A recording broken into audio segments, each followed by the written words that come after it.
Oh, it says we're using Meeting Owl. Oh, can you hear me? Can you hear us?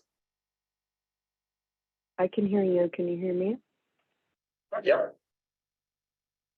I want to turn the volume up Yeah. on it a little bit. Yeah, we can hear you. Can you hear us? Yeah. My volume is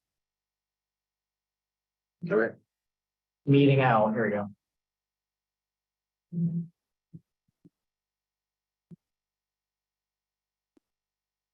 Still no one in All the right, room, kids. huh? Nope. No one in the room yet. That volume. Since we're so I close check to time. 1, 2, 1, 2. Yeah. Yeah, you sound good. Okay.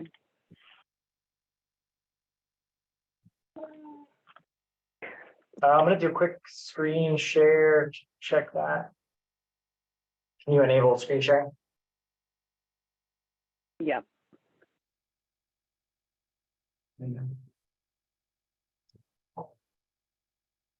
Give it a try now. Yesterday, the screen was so big that I couldn't get mine.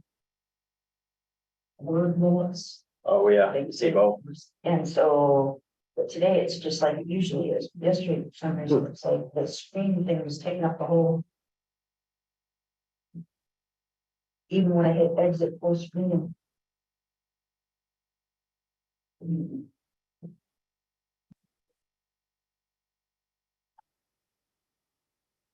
So I think that concrete wall they're showing might be taller than what we had originally. Yeah, we're showing 5 feet, they're showing 6. So there's a little more freeboard above the letters, which is probably good for running a grader or a plow through that area. Excellent. It's more protected. Excellent. All right, good. All right, so we don't have any real big concerns here. Nope. We can help them with font style and stuff though. Yeah, but then, yeah, they're showing the ground line a couple feet down below that on the back, so there is a bit of a reveal there. I know that was one concern was people would like sleep behind that.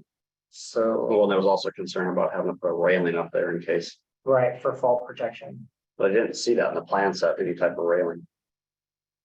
I didn't think so either, but they do show a fence back behind. Oh, they do, okay. I must have just missed it. And I'm not sure how that terminates. So here, this like sort of railroad hash. Is the fence line. There you go. Oh, that's what it is. Okay, yeah, I see a line. We just not looked at that sheet. Hey, Oh. baby. Morning. I the only Thanks one. for traveling all the way here. I don't know. You may be. Okay. There's paper packets, and then we also started putting the packets on tablets too, if you like electronics. So if you want to try it out. No one's used, Not to be. no one's used our tablets yet. So we will someday. Okay, person there.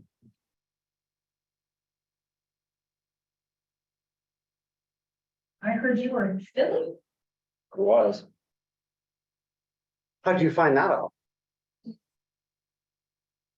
Shelley White. Oh, sure. Yeah, I think she flew from like Germany straight to Philly She did. before she came Oh home. my god. I'm like, yesterday, I'm like, it looks like finally on the ground. Yeah. I did see a lot of people from Alaska there though. Did you? That's. Yeah. Even someone from Seward. They have a plan in Seward. No. Seward has a plan. Hello, Sue. What is this? Sue, when you leave, let's go to my car. I have something for you. I'm excited. Is it Christmas? Bribing Well, I actually remember? got there first. I meant to grab it this morning. All the way here, I was like, get the thing out of the car soon. Get it out of the car. I just wrote my notes, sprinkles. It's really not, I mean, it's. Can you show the just It's response it's on fine. the screen so I can? Okay, so we got Dana Adams, Zach, Peter Stream. Okay. It's not thick enough. I know, right? Wait, we have name tags? Do you have a name tag if you want one? Yeah, Cool. it's for the masses of public so that you can be identified. I think that Dave's gonna try to do this on one. Oh, and then I just. That was And- a slide fail. That, Permission to go into the coffee area? yeah, so. Jar goes. Yeah, that's a new trend I hadn't heard. Try the espresso. We have one of those too. Okay, so do I just use these? I brought mine from home, Yep, the espresso. Yeah, same. this Yeah. is really good. Yours, oh, it's Yeah. fantastic, yeah. I give to the family newer espresso machine that does milk promoting. Yeah, And so when I got that one from my old mom, Yeah, all work. and that's what this is. cool. Yeah. Just got to figure it out. Fit. Big coffee drink. It's the coolest. Like meetings here. Are we the reason that the city council, their meeting? I don't think so. I'm bummed that they did. There's a lot to cover. Yep. I don't know what happened there. Well, Jeff Jacobs was also supposed to be in this meeting, and I assume he would be at the quarterly. Oh, and he's not making it? He's supposed to be here. But Well, Dave- just saying that. They don't know. Jeff not being able It's a to make it. late minute cancel. We only heard about it an hour and something. So, something happened. Oh, we're muted. We were loaded for air. Everyone's hearing all this talk. That's all right. I mean, we are a couple minutes over here, so. And we just got quorum, but we don't have everybody I was hoping for.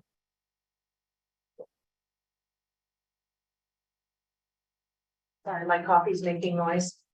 We have a noise canceling feature with the owl, can't hear an espresso machines. So Jeff, You're lying. Jeff and Tim aren't in It's meeting still yet. here. Say again? Jeff and Tim are not in the meeting yet. Not yet. I'm here, Jeff Jacobson. Oh, wait, you're the phone number. All right, great, Jeff. Okay, well, we're 2 minutes over, so let's go ahead and get started then. I'm gonna call the meeting to order. This is the Fast Planning Project Enhancement Committee meeting. It is Thursday, April 6th, and it is 11:03 a.m. For committee members that I see present, we have with us Dan Adamczak, Phoebe Bradley, David Hayden, Jeff Jacobson, and Sue Sprinkle. Committee members absent at this time, I don't see on the line, is Tim Zinza and Sarah Duran.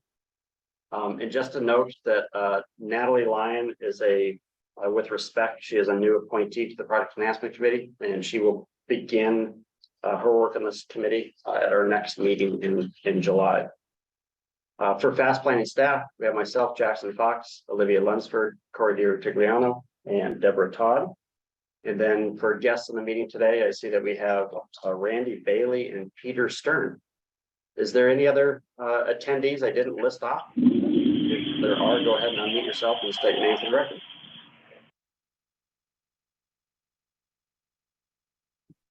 Okay, not hearing anybody, so that's who we have with us today. And we do have a quorum. So let's move on to approval of the April 6th, 2023 meeting agenda. Move to approve. Thank you, Sue. Is there a second? Second. Second by Phoebe. All right, any changes to today's agenda? I wanted to see if I could throw some questions in regarding, and again, you may tell me no. The dog park. Is that you guys doing that? Yes, Okay, then please, I'd like to add that. I will answer your questions regarding the dog park under committee and working group reports. Perfect. Okay, all right. Any other changes?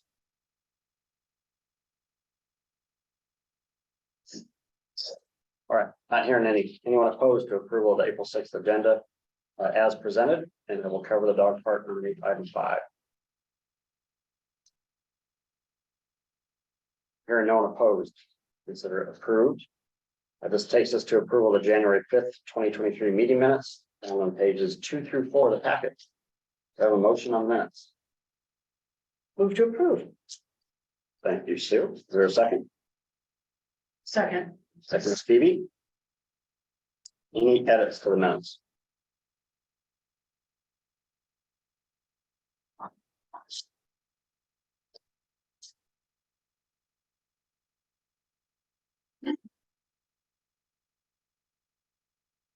Not hearing any. Anyone opposed to approval of the minutes as presented?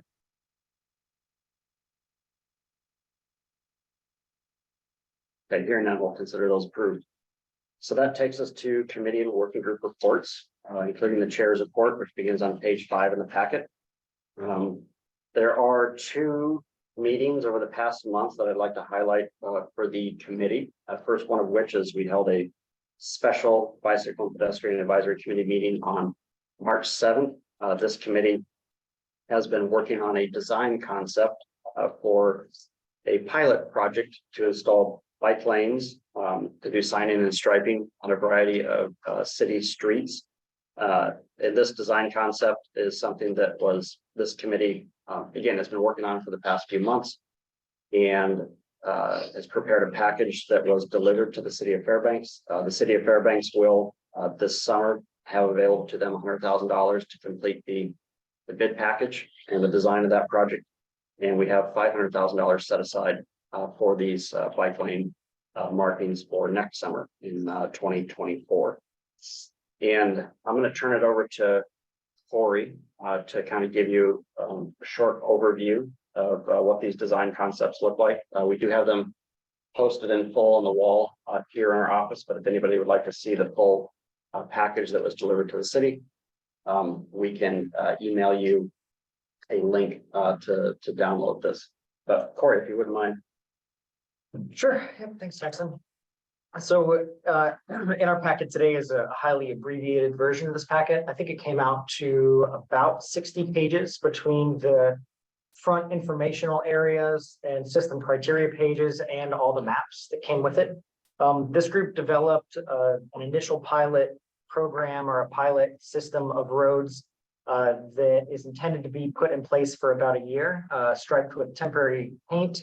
None of the changes to the system will result in modifications to concrete of any sort. So it's intended to purely be a striping project. The initial streets you can see here on the map: Illinois, Barnett, Lacey, 10th, 1st, and then south of Airport, Statia, 17th, Cowles, and 23rd. We presented this at the technical committee meeting yesterday, and there were some questions about a few of these streets. So those will be addressed in the upcoming weeks. The city drew some, or not the city, sorry, but Kellen Spielman with the borough kind of pointed out a couple roads that in the downtown plan were targeted for bike traffic that we weren't indicating here. So those will be sort of resolved as we go through it. The packet really identifies a couple of 2 major types of interventions. One of them is a one lane bike lane each way. So you can see an example striping effort here. I'll kind of zoom in on the image. On roadbeds that have inlaid methyl methacrylate, those will be temporary sort of blacked out, and then new paint will be put down on top of those, a temporary paint that can be power washed off in the event that needs to happen. So this is showing a conversion of a 3-lane road, so 1 lane each direction with a center turn lane, and how you would create non-separated bike lanes on either side of the roadway. So there's a couple road profiles that would have this. Another example that we're not showing here are sharrows, and that would essentially keep the road configurations the same. It would just include the adding of icons for sharrow type use. And then the third type that we're showing in the system here is a semi-separated bike lane, or what's known as a 2-way cycle track. So these are targeted interventions for First Avenue and for Barnett Street. And the benefit of testing out this example is that it consolidates bike traffic to one side of the road, which generally results in a safer configuration for cyclists, and doesn't put cyclists against road traffic on both sides. And it also further buffers a sidewalk from vehicle traffic. So this might be advantageous on First Avenue, where we have the large mixed-use path on the north side of the road on First and Second, and then you have bike lanes adjacent to that. So you'd have this gradient of speed of travel in the corridor there that would make it safer, ideally for all users. I believe that's it on the packet. Hey, The Corey? large scale. Oh yeah, go ahead. What are those green candles? Good question. Oh, let me zoom into those. On page 14. Yep. in the full packet, there's a whole sheet dedicated to the different types of markings that would go down. Some are paint, some are glue tabs, like you'd see DOT temporarily put down for striping dashed lines on roadways. And then there are some example flexible post candles that are being proposed for sort of temporary installation. These will be used in the summer months. As the current understanding is that maintenance in the winter months, it'd be challenging to keep these in place and the graders would likely peel them up off the ground. So those are flexible post bollards. They essentially have a rubber base and then a hinge point, and it's a plastic top. So those are not concrete grouted in place steel posts. I have a question. Is this the time for Yeah, questions? go ahead, Sue. I'm looking at page 13. Would this go back to its original 3 lanes in winter, or do we stay with this and use those bike lanes as snow capture, snow storage? So What's our hope and dream? the hope is to put this in place in a dry season, so we get a full use of the system completely exposed, so everyone sort of understands what the markings are.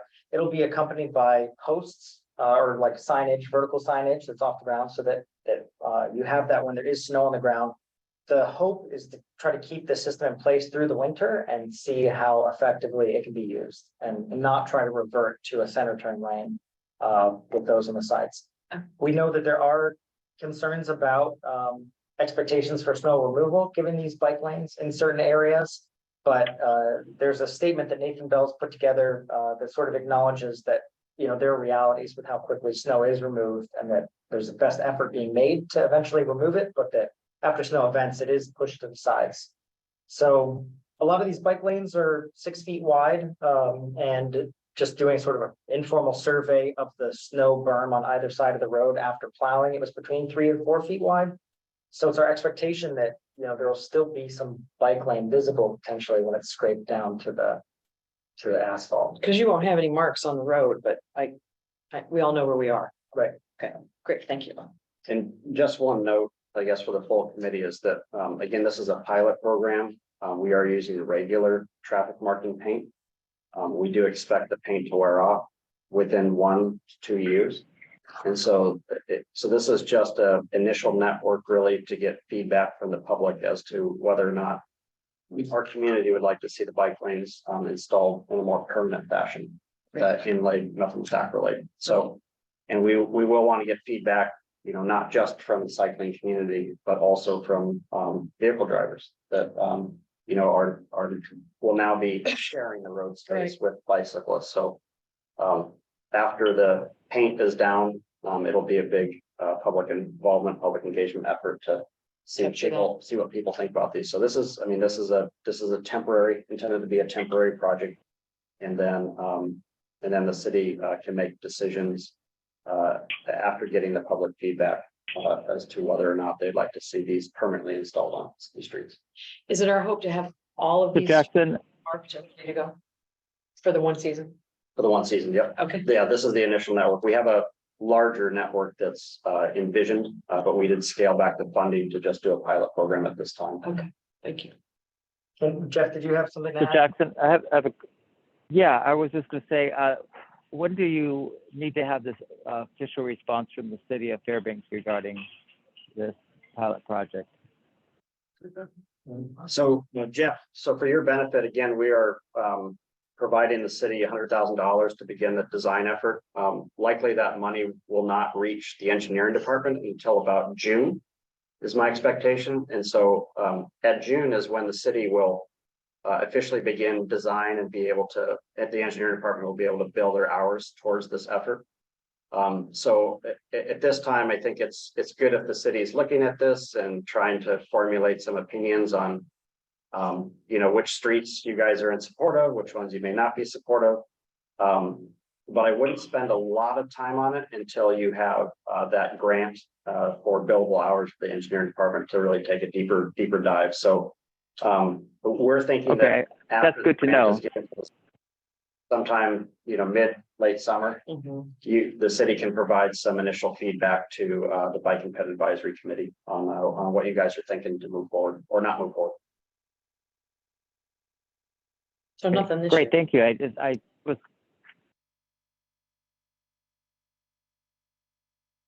Just wanted to sorry, know what what was the that? timeline was, so. I said I just needed to know what the timeline was, because, Public Works has some comments and, we're coordinating with engineer, but we haven't got together yet to do anything, collectively. Yeah, you guys have a few months to kind of get together and share your thoughts. And then, yeah, once engineering and public works are kind of aligned, hopefully, again, mid to late summer, you can reach back out to us to let us know, again, what you guys want to move forward with or don't want to move forward with. So, again, these are just design concepts that were developed by our Bike Ped Advisory Committee, and staff of Fast Planning. These are city streets, and the city can move forward with whatever they would like to or not like to. So it'll be in the city's control following this point. But we would like to know, any changes that you guys are thinking about. Absolutely. And the BPAC is, yeah, on board to farm out research. So if there's additional stuff that they can help with, I know that they're interested in providing input as much as possible. Okay. Any other questions for the bike lane sign and stripe? We have a few more items underneath the staff report here, but any other questions for myself or Corey on this?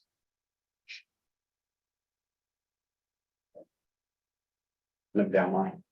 There's her hand. Okay. All right, sounds good. So Corey, if you go to page 9 in the packet. Okay, so the next meeting that we had this past month was our policy board meeting. At that meeting, our policy board did approve our long-range transportation plan, which we are calling our 2045 Metropolitan Transportation Plan. So that's a 20-year planning horizon for all the transportation projects that we intend to build out over a 20-year period for our network. They also approved our short-range funding plan, which is our federal fiscal year 2023 through 2027 transportation improvement program. And that funding plan begins on the next page, so you can see the official document as to which projects are moving forward when, as with regard to design starts, their right-of-way phases, utility phases, and then what year they have funding for construction. So that has been approved. And then in relation to Sue's question here, the Second Avenue Dogs Park, that access road, the parking area in the adjacent path, which is a portion of the Chena Riverwalk on the south side of the river, that will all get paved this summer. And that is underneath the Fast Improvement Program on page 12 of the packet. In the middle of the page, you'll see the Fast Improvement Program. And then you can see in the small italic text of the scope description that construction this summer includes the Aztec subdivision, which this is a subdivision out in the North Pole area. We are repaving all of the paved roads, and they have 3 roads that are currently gravel, which we're going to convert to pavement.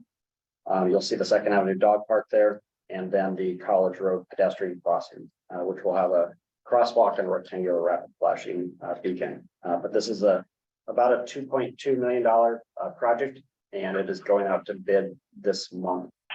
But those are the 3 different locations of improvements. So, Sue, did you have any particular questions about the dog park? Yes, I've had actually people ask me if in fact we would be accommodating, God, my brain's just stopped. I'm sorry. Little blue tags for the wheel. I'm sorry, they need to have help getting in and out of cars. It is. Handicap parking Thank you. spaces? Thank you. Will somebody be accommodating that kind of thing for the parking lot?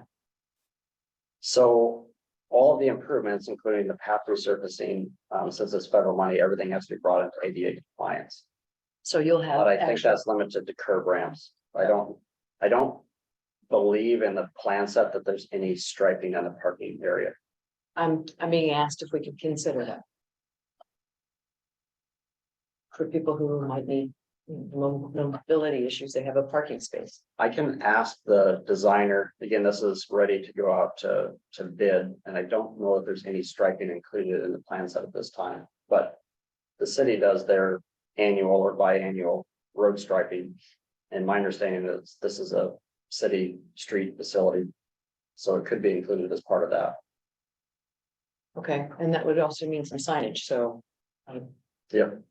do I chase the city down, engineering? or- Yeah, this might be, I can, again, check in with the design manager at DOT on this and whether or not that can be added. My guess is it's too late to add anything to the plan set. Of course. But with Public Works in their sign shop, they could, put up a handicap sign for a stall.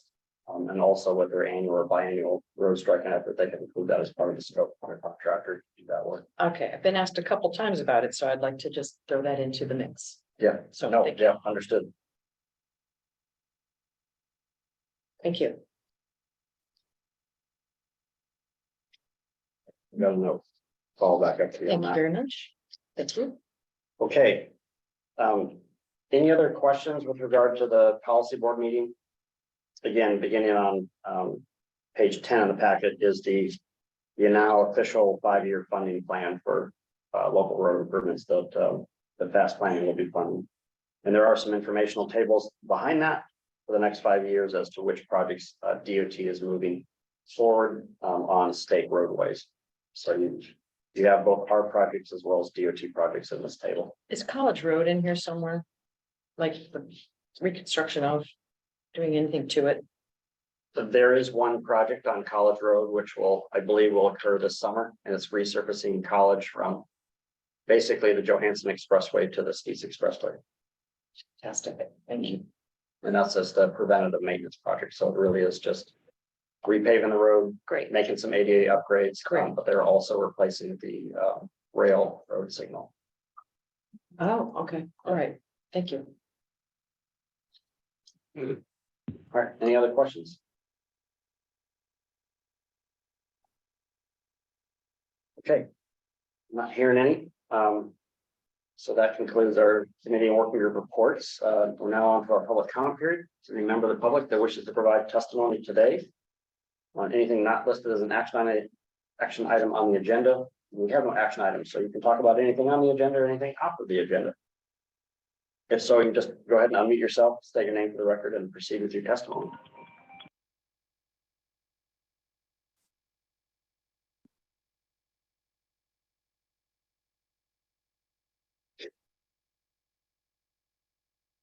Okay, I'm not seeing any public comment today. So we'll go ahead and close the public comment period and move on to old business. Item 7A, the Airport Way Cushman Street intersection reconstruction project. I was able to get a copy of the 95% of plan set for this project, and Corey has from that plan set pulled out the I think they're basically the landscaping pages, which shows the new gateway features that design concepts were created by the Project Enhancement Committee for. And I'll turn it over to Corey now to, I guess, share you what his thoughts on the comparison between the design concept and then what we saw in the plan set. Hopefully folks that are interested in this have been able to look at the packet and look at the detailed design and been able to compare that for themselves with the concept design that was created by this committee. Go ahead, Corey. Good, thanks, Justin. So just to remind everyone where this project started at, is when it came before the PEC.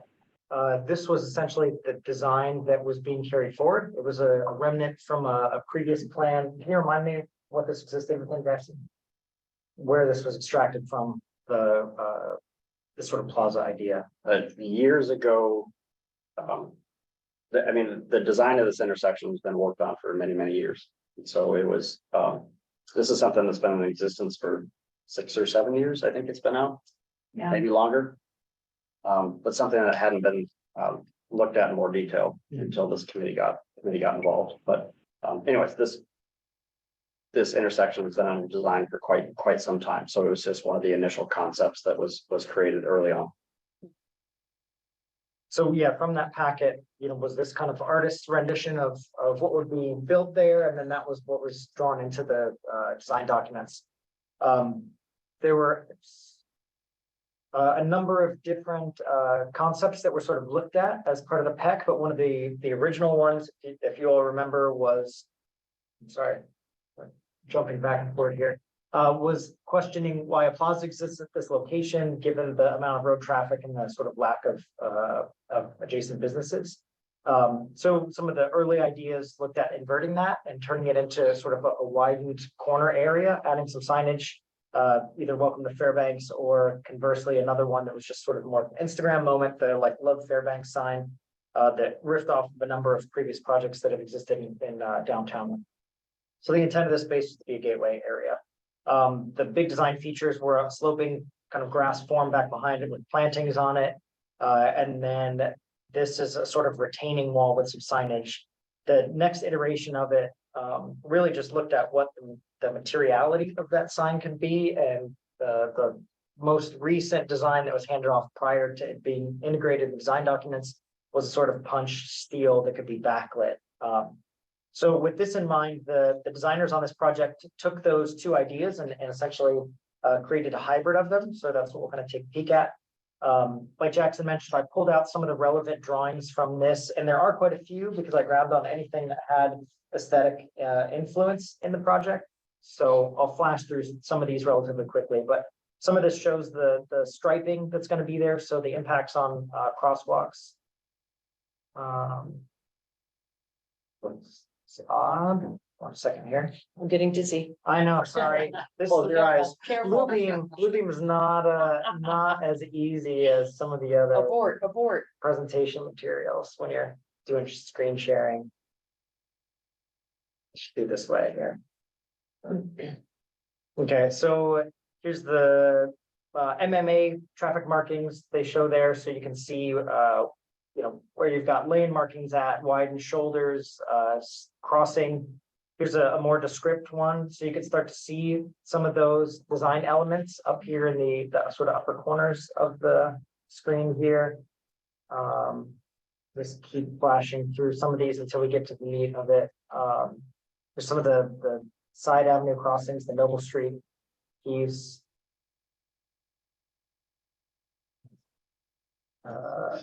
Other intersections at Gaffney and Cushman.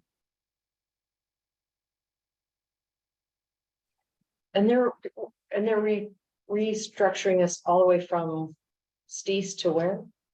Noble to just west of Turner. Is Turner the right?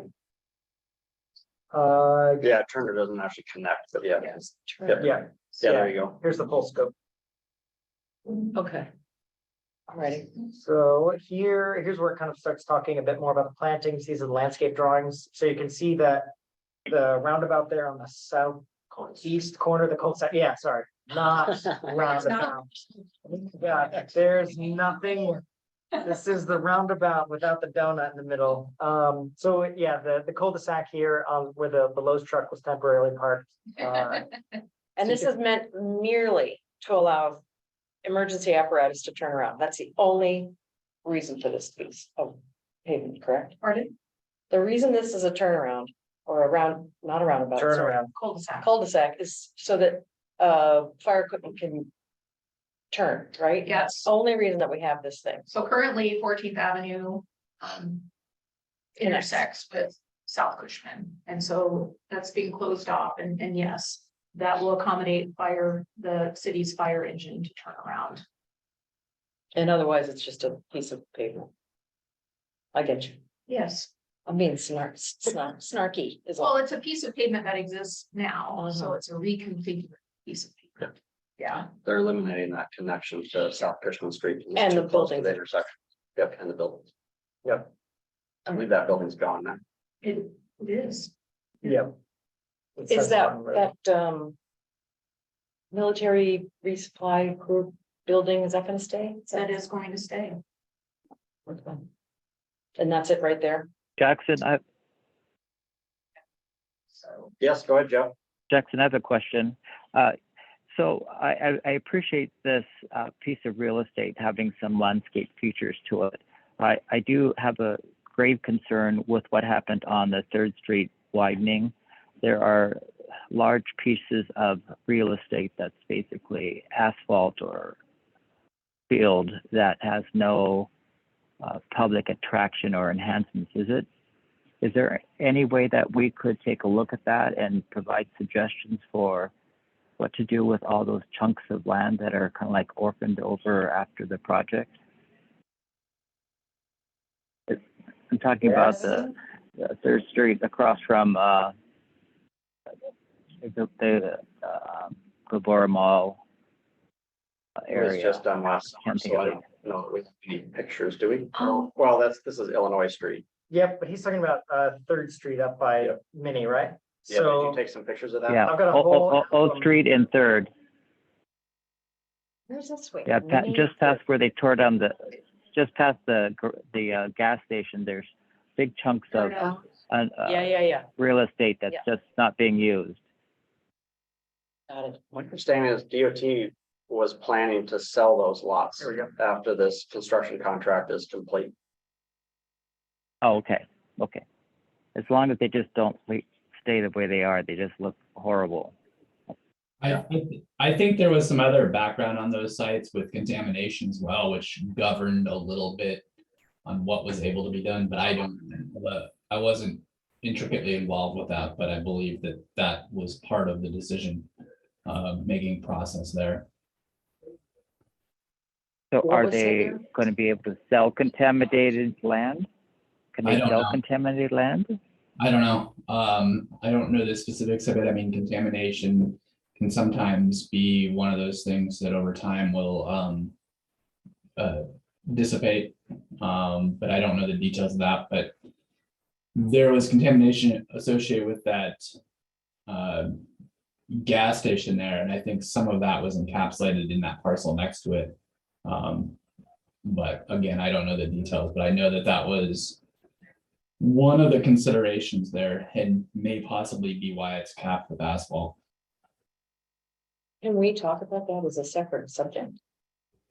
At our next meeting, Project? yeah, we can That's find out more smart. Yes, information as yes, to, please. because we understand the state owns these parcels now. Yeah, let's Um, get after that. I but think we it's can- smart. learn more about what the plans are for these lots, because I don't know that it's in the interest of DOT to keep this land. Well, and they wouldn't do anything to it if they did, right? They just let it sit there like Right. as it is. Thanks, Jeff, for pointing that out. Yep. So we will add that to the agenda You for our bet. next meeting, and we'll do some more due diligence communications with DOT on that, to Fantastic. see what the plan is. So this image and then some of these other ones, I did go around the community at one point and take pictures of a lot of these sort of remnant or orphan lots that get left behind after an intersection project or a segment of a road is sort of overhauled. That's where the chowder house was? Yeah. Oh, okay. Oh, painful. Yeah, so this one is, here's another good one. It's the roundabout, yeah, right by where the new DMV is located. Wait, I can't see what happened. Wait for it. So this is all along that whole new project. Yep, so this is on the other side of the east from that project. So there's the roundabout, and this southeast corner now is another big area of asphalt. It looks like parking lot associated with the church, but I'm not sure if that's the case. But I do have a number of different sites around town where I've found instances of leftover lots that end up basically just getting either closed Paved off or over. re-asphalted or paved. Now let's chase that. It's a great idea. So maybe before our next meeting, we could come up with a brief list of some of these projects and then talk about them next week. Good. All right, well, let's get back to airport and Fisherman. So anyway, this sheet sort of shows you some of the planting plans for that. There are sheets in here that show the lighting fixture types that'll be installed, so you can take a look at those. And that's a continuation of what we've got in Cushman already. Yes. Okay. But I don't see anything really detailed about the welcome to Fairbanks in this. Are we yet? Let's see He's it. getting to it, yeah. Right. I'm anxious. There we go. So here's the first peek at it in the landscape plans. It shows the plantings back behind it. So a mix of shrubs and ground cover and trees. So feel free to take a look at these sheets and look more at, the types of vegetation that's being put there. Looks like crabapples, spruce, lilac, Mm. cotton Easter, and then street plantings. A thing of note in here is that they're showing an alternation of street plantings and Tree wells. street planting with tree wells, but then also those movable, our favorite little movable concrete. Oh, what are they called? no. Planter boxes. So alternating concrete planter boxes with tree wells. Here's bollards wrapping around a corner as well. going back to the sort of larger area, similar arrangement, bollards, and then tree wells alternating with the planters. And there's a detail sheet in here that shows the planters. Do we need that many? I believe it matches the, Cushman. what's already out there, Yeah. the intervals, the spacing of what's north of it. So here's another closer peek at the sign. So it is that initial design we've got here where the retaining wall jogs. Good. So it steps back and there is a bench in place there. And then there's a bit more detail of the sign itself. And I'll jump to that now. So they're basically showing, like I mentioned, a hybrid of that concrete retaining wall. But then inset are metal panels that have been perforated. So there is a cross section here that sort of shows you the height of these elements. So the overall wall height is 6 feet, and then the inset panel is 3 feet high. So you'd be sitting against it, is what I'm seeing. Yeah, Not in that one. It's an offset. So you wouldn't be sitting in front of the sign. okay. Here's the profile of the bench area. The bench picks up after that jog back. So this doesn't have you facing airport so much because it has you sort of facing to the southeast. And the signage is towards the lower part of the arc? Yep, the signage is right here. Very good. There's a stretch of, I don't know, 30 feet maybe or so of signage. Okay. So a detail of that sign then can be found on the following sheet. There's an example of the perforation. So this is something where I think it would be worthwhile to plot one of these letters off at full scale potentially. And take it to site and just look at the sizing that's being proposed, since this was never something that was fully vetted. I would like First. to, first of all, say that font feels very different from what we proposed. Yep. I don't love it. So there is a nice note here that says the owner should provide this font. So, Thank you. so this is not pinned in place, but they do have some spec information about the size of the holes in terms of the diameter of holes where lettering is to be situated, and then what the back. Great, good. Now, we aren't gonna perforate the areas that doesn't have the letter, right? This is showing perforation of the field in addition to the letters. Is that what we want? That's not what we're showing in the example, but Exactly. I'm not sure if there was some Is there a reason? for it? design or functional reason to do that. Phoebe, do you know? I didn't know. Okay. All right, I would question that. So here, just to remind everybody, this was the kind of initial example, was that it would be a solid panel and then the letters themselves would be perforated. I mean, just alone for the lighting to be appropriate. Mhm. Otherwise, the whole thing would be, sounds like it would all be lit. Right. Okay. So there's probably a bit of homework that can happen in terms of the type of, this thickness of the steel that they're calling out and these two perforated diameters. Potentially just plotting out a letter at scale, one with perforations and one without, and kind of taking them to site.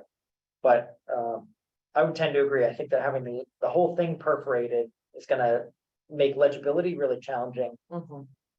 in this both lit and on lit. So they're showing 11 gauge cold rolled steel as those sections. The size of it, we kind of determined is pretty close to what we were showing in not the perforated design example, but in this design example, these are about 3 feet high, Mhm. and that's close to what they're showing, and the letters are about 2 feet wide.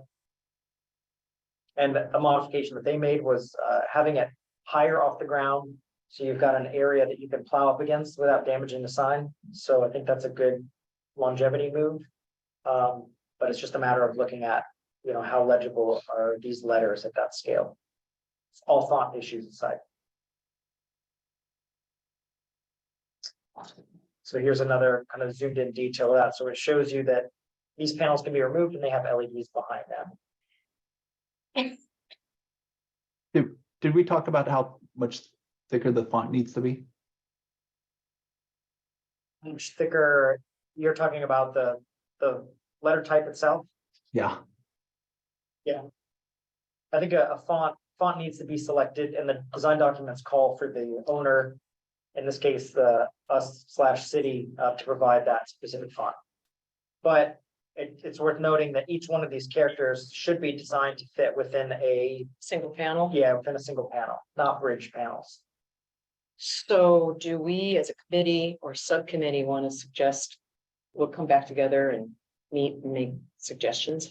Yeah, I think that's the idea. Again, that this might be some opportunity for them to adjust the drawings. But really what's important is this note on the page here that the owner provides an AutoCAD file for the custom letters and heart.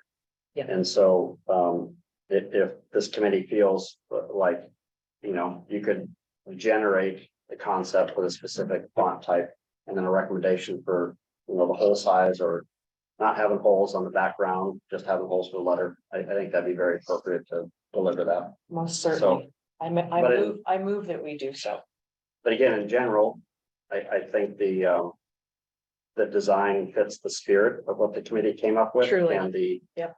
the I'm height excited. and width, the dimensions are consistent with the concept design, so. Yeah. Yeah. But I think this committee could, again, provide a little bit of direction on font style and the whole cutouts. Do we What is the- see any? What's the Sorry. finish to that concrete? Because if it's smooth, it's gonna be very attractive for tagging. I'll take a closer look at the plan set and see if they've got a spec that calls that out. Probably specs.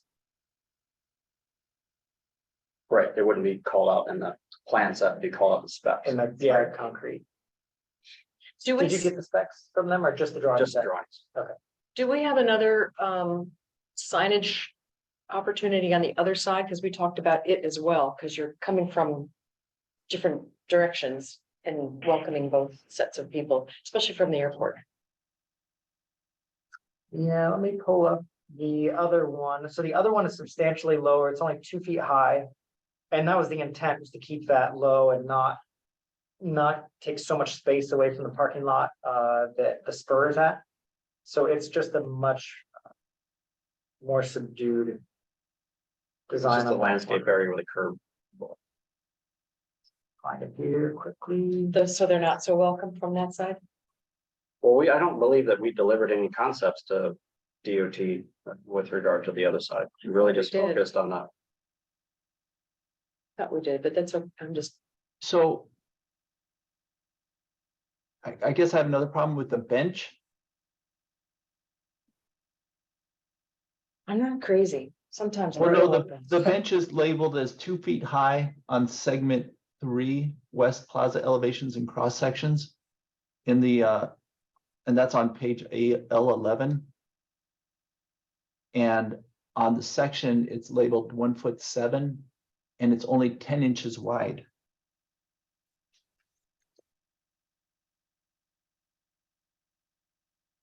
Now, that's the most uncomfortable. A typical seat is 1'6" above, 1'6". So these are very tall people with very small butts that could sit on this bench. It seems like a bench should at least be 18 inches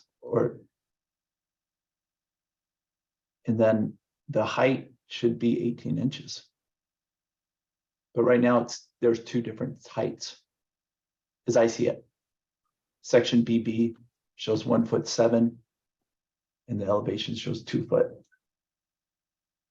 And it should not, 1'7" is good on height, but you're thinking of more of a square proportion. So well, basically, it 18 just is shouldn't- even high.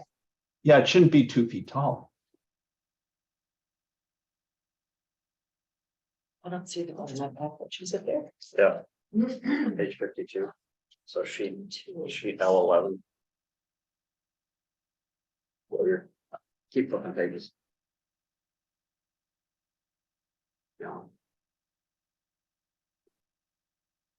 And Dave, what was that other reference to the height of the bench being 2 feet? It's on the segment 3.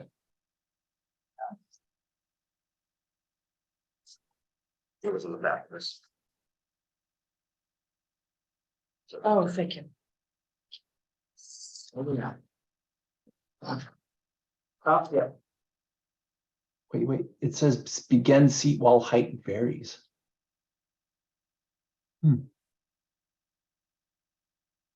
So that dimension then is not consistent with section BB. Yeah, but on plan view, it also says begin seat wall height varies. Segment 2C elevation. Huh. Wall There's- height varies, not bench height. I think that means the wall is tapered. Oh, seat wall. Okay. Okay. Yeah, Makes it's, sense. so here you can see that the back. Yeah. you know, behind the bench tapers down. But you're right, the height of the bench they're calling out, that information is inconsistent. So That might- Phoebe, can you relay that to Yeah. the design team? That, yeah, inconsistent dimension, and I think what's preferred is a 2 foot wide bench top. Right, 2 foot bench or 1 foot 8 I or thought one I foot heard 6? 18. sorry, Well, 18 inches high, and then you want it 18 inches deep, Yeah, okay. You know, maybe so it could just, all of that means this jog needs to be more pronounced in this area. It may be worth There's- clarifying too, that 2 feet isn't the height of the bench, that's the depth of the concrete. So only 1 foot 6 inches would be above ground, 6 inches would be below ground, so it just needs to be clarified. It may not, it may not be a difference in the height above sidewalk.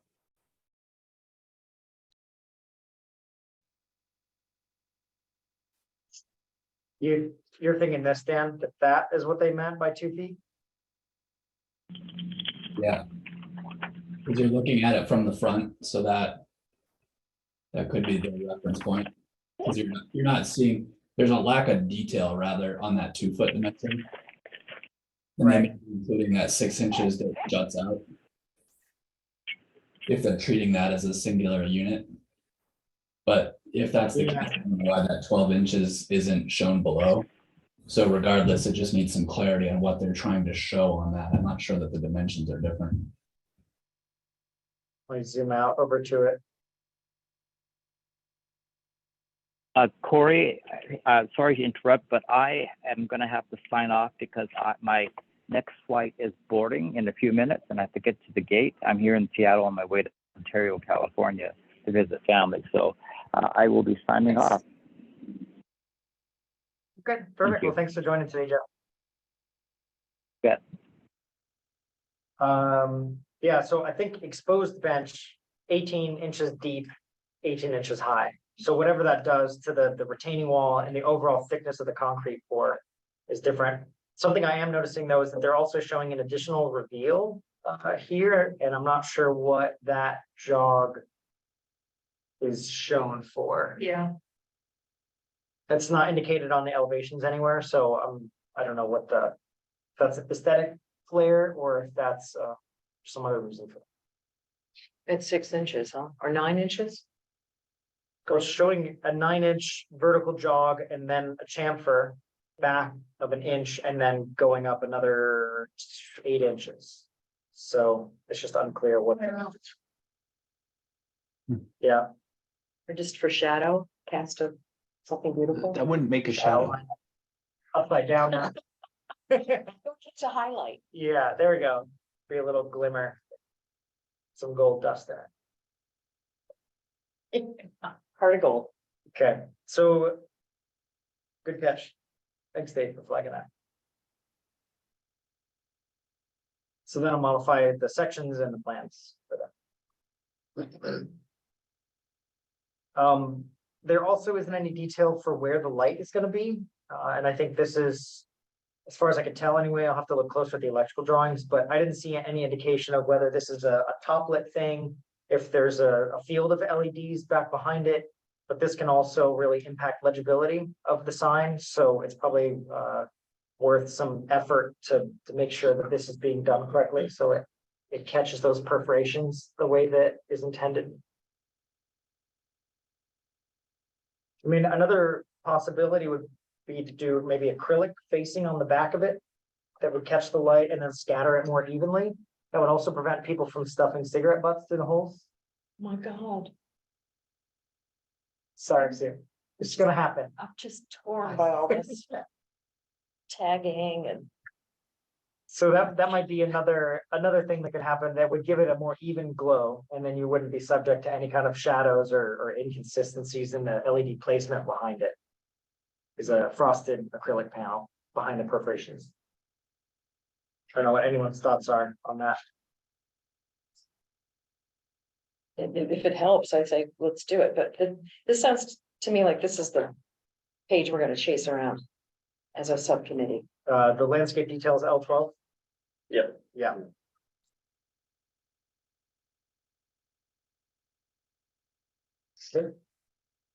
And 13. Yeah, 13 is the section, but again, it doesn't indicate where the LEDs are intended. This might be a bad PDF or an issue with Bluebeam, but there's a missing note there that is pointing to something that looks like potentially an LED strip. Some sort of little raised bubble there. Is it in the print set even? On page L13? No, it's missing. Okay.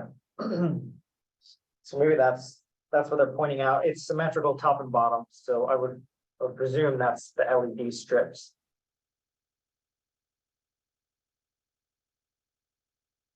And then some other decisions that might be helpful to, or opinions to lend are what color are the LEDs? Is it a color changing thing? Is it a fixed hue? Are we going surgery center, sort of oscillating spectrum? Unicorn. Yep. And if it does change color, then there's some question about controls for that. So that's really the meat of the document. The other pages I included in there just for reference, but the intended decorative art panels for the black fencing. This will be really similar to what you see further up Cushman, closer to Third Avenue. There is And where do these start, these decorative panels? Sorry, L15 is the sheet and they start at the end of the retaining wall on one end. So here you can see it on L11. Oh, wow. Starts up Cushman, and I don't believe that it goes the opposite direction, but all sheets. It does, you mean on Airport Way? Yeah, it doesn't turn the corner onto No. Airport, it's just going north. Yes. And have we decided on the dog mushing, or is it something we can discuss? Oh, I thought that was Santa on a sleigh, that's dog much. It's dog machine Be more fun, nights yeah. Uh-huh. with snow. It's a lot going on. Are these to be discussed, or is this already decided on? Is where my question goes. I'm not sure. Do we know? I don't know. Oh, okay. I mean, they're not stamped yet, so. Can there be discussion is where I'm going. So. Okay. Can our subcommittee Yeah. discuss? We've got other, patterns for this, for ravens and sandhill cranes and other things that are examples around downtown. Yeah, I honestly do not No dog in know that how fight. the dog musher evolved. We do have dog mushers though on Cushman on some of the Oh, fences. my God, I guess, that's- I guess. That's a design detail that has been used on previous projects. So it was probably just pulled from that. That's it. I beg that our committee discuss that, Okay. subcommittee. I I can think find, that's easy to change out. I mean, That that's, is easy to change. Okay, thank you. it says it's a stainless steel metal silhouette that's just tack welded to perforated steel, so As they can we cut see. anything out. Yeah, Great. I can, I'm not sure. I mean, I'd like to see less is more kind of scenario, but just having seen it, that's not Sure. what I think we can do better. all right. So we're about the halfway point in the meeting. So let's close this up and look for volunteers and who really prefer this to happen this month sooner than later to get some feedback to, Sure. the DOT project manager to relay stuff to the design team. So who would like to work on that this month? Sue's got a hand up. Corey, I know is gonna work on it. Help. Anyone else? Dave I will Hayden, work on it. I'll help. thank Yeah, you, Dave Hayden. thank you.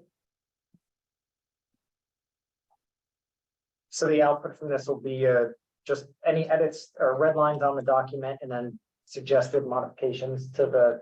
That's basically what it would be is like kind of review comments on the drawings. Okay, And I don't see any of these things that substantial, just right. But to help, clarification. Yeah. Right. And then a CAD file with the lettering. I would assume. that might be able to be provided later. I think the concepts right now is what's most important. Okay. And Kinney Engineering and their team may do the CAD file themselves, but as long as they have some direction on font style, Yeah, it's probably one of your deliverables, I would assume. I don't know. Okay. Yeah. And are we gonna find out what the finish is to the concrete? I'll get a hold of the specs. There's quite a bit of information related to these features in the specs. Okay, Okay. so we should get our hands on that too before you guys meet. Yeah, Thank you. get specs. All right, I will leave it to Corey then, to coordinate with you, Sue and David on time to meet, but Fabulous. again, sooner than later. To get some of these red lines over to DOT, Good. I like it. so. Okay. Right. There, yep, and there's just a few trailing sheets in here too that can also be looked at, but there's some other kind of standard fencing and where that shows up, and also those planters, which I think as Steve mentioned, that's sort of just matching the spacing and the design that exists currently on Cushman going up, so but this has been talked about in this group before as, you know, a design element that is ubiquitous in downtown, and if there is any, you know, desire to change that or suggest changes to it. Wait, Okay. we're buying more of those planters? Again, We're buying more of those planters? That's what's proposed. I don't know if the city wants them or not, I would, so. seems like it's I a burden. imagine it would be easy as well to delete things from the plan set. Deleting is easy. Yeah, Okay, So- we can talk amongst ourselves if that's a thought. that could be a red line, but again, it's the city's gonna inherit those improvements on Cushman, so. City decision on whether you want the planners or not. Okay. I think you guys already have them now. But you could just, if you wanted them there, you can move them from your public works yard back out there. But yeah, deleting stuff I think would be awesome. And save some project costs. Mhm. Okay, moving on. Okay. 7B, new airport path connection signage. So the airport way, non-motorized path wayfinding and signage project concept, which there have been work sessions, joint work sessions between the project enhancement committee and the bike and ped advisory committee, working on this. Corey created all the graphics for it. But we did come to a conclusion that if, Corey, if you go to the next page. So you've seen some of these drawings before, but basically what we did is we split the project into two phases. One of which, phase one is all the wayfinding signs on airport property, which would go from the terminal to get folks back and forth over to Dale Road, which has the three area hotels on it. We did self-nominate this wayfinding sign package to Fast Planning to utilize some of our congestion and mitigation air quality dollars to install these signs.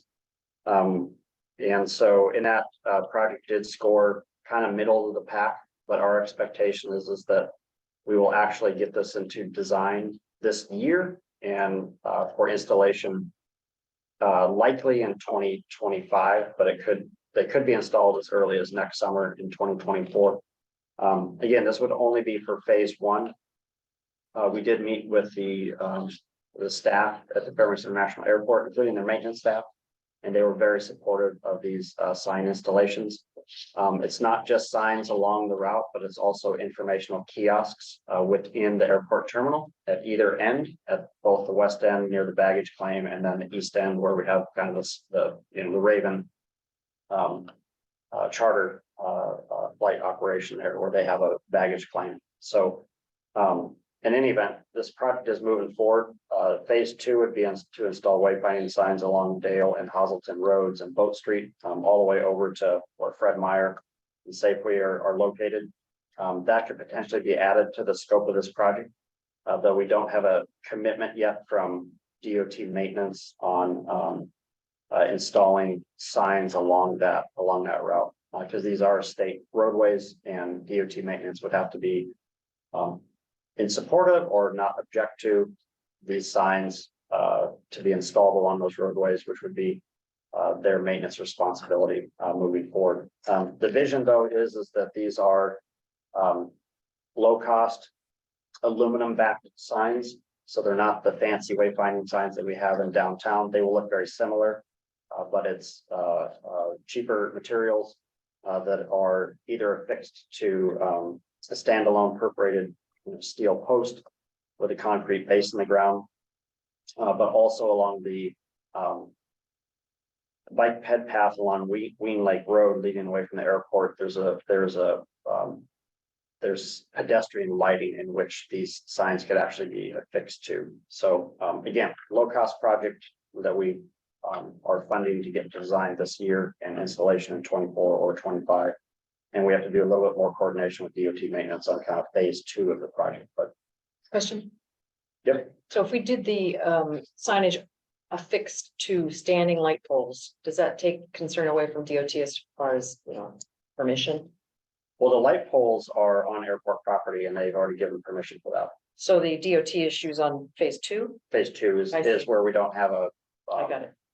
We haven't done a lot of coordination or communication yet with DOT maintenance on phase 2. Okay, very good. So, but if we do install them out there, it likely would be, behind the separated path some distance so that it didn't cause any issues with snow removal and things of that nature. So things need to be hashed out, but yeah, this funding can be expanded to cover all of it at once. But we've at least got full support from the airport for phase 1. That's great. And as part of it, what we'll end up doing is for every sign that's installed, we'll make up 2 or 3 of them so that if they get damaged or they fade and need to be replaced, they will have in stock at the airport replacement signs.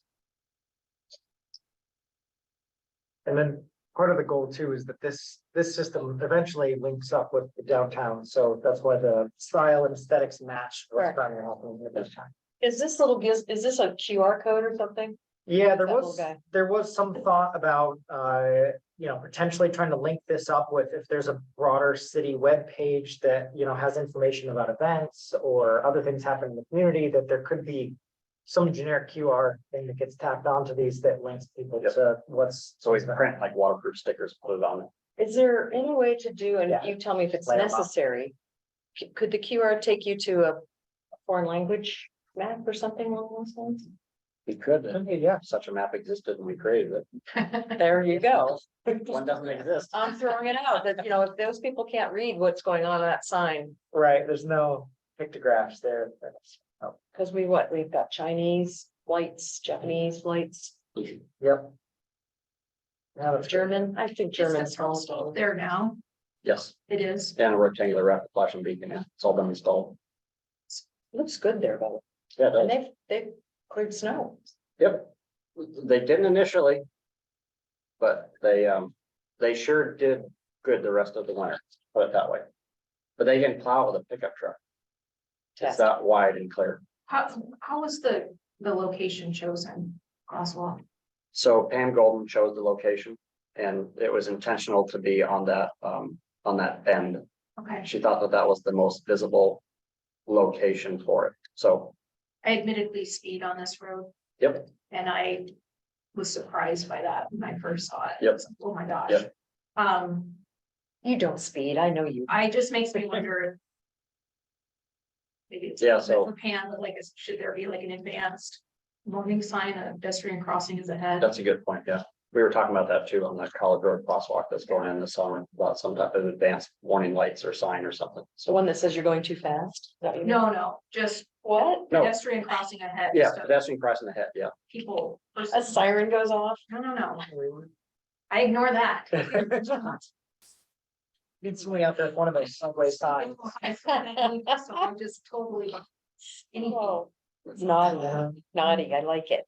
So something else too with this that I've noticed is that they're using a particular type of light. It's almost like lens that is only highlighting that. Mm-hmm. So I haven't seen that anywhere else in the community, but that's kind of an interesting design detail is that it doesn't, there are lights that lead up to this area, but this tends to be a somewhat darker corner, but then that Yes. crossing has got specific, almost like spotlighted Mhm. task lighting on that crosswalk. It's really good. So I don't know if that's something that could be recommended for future projects, but it sure helps identify that strip as like a focus area. So. Okay. All right, anyways, yeah, positive update. It's moving forward. Let's move on. Turner Street. This one will have some discussion. Which begins on page 71. I guess my two notes before I turn it over to Corey here is that Corey has taken the conceptual design package for this and abbreviated it to a certain extent, and made some fine-tuned adjustments. And Corey has begun to reach out to adjacent property owners, as well as lessees of some of the spaces there. And so I think Corey's going to share some of the feedback that he's gotten so far from some of the adjacent landowners. And we haven't talked to everybody on the corridor yet, just a handful.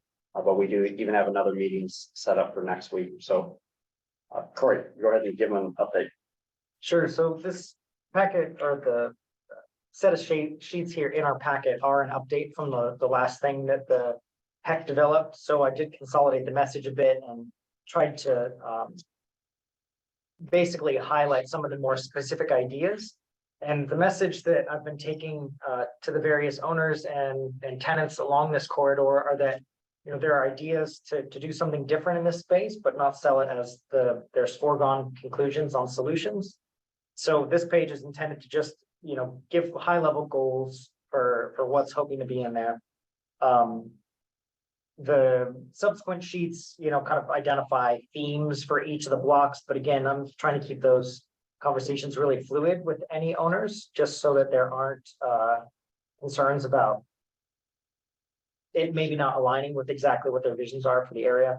So I'll give a couple updates on the owners that I have spoken to date. So going back to What? Verdant environments? verdant means green and lush. Where are you taking us to? Which Okay. page? Really? It's a good word. Yeah, verdant, it just means like full of organics. It's like some, you know, bird is green with their Latin word. It's a greeny place. It's Mhm. that literally Growing, translates. growth. Yep. Okay.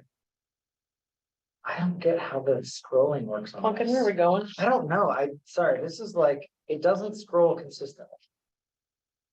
It is here to make me look bad today. Okay. So let's start at the top. So we did speak with Kinross at a downtown association meeting. Yusuf Valley. Oh, Yusuf Valley, sorry. Speaking Nice. of Valley. Wow. Sorry. Real scared there. Other mineral guys. So I'm getting information from Chad, who's the property manager for this particular building, and getting information about some of these adjacent lots. They do own a number of the lots and the parking areas. That parking is a level of high concern for a lot of the owners and tenants on this corridor. That losing parking spaces is tough because there aren't really that many spaces to be rented. There aren't, you know, open parking spaces on a road right away. So that's kind of where we're at with them. I've reached out to the jail properties representative for the old courthouse building and have yet to get in touch with her. I'm going to try to go over to their office today and speak with them directly. We did. Where is their office? They're located. Northworth building. Yeah. Oh. That's a small office over there. Okay.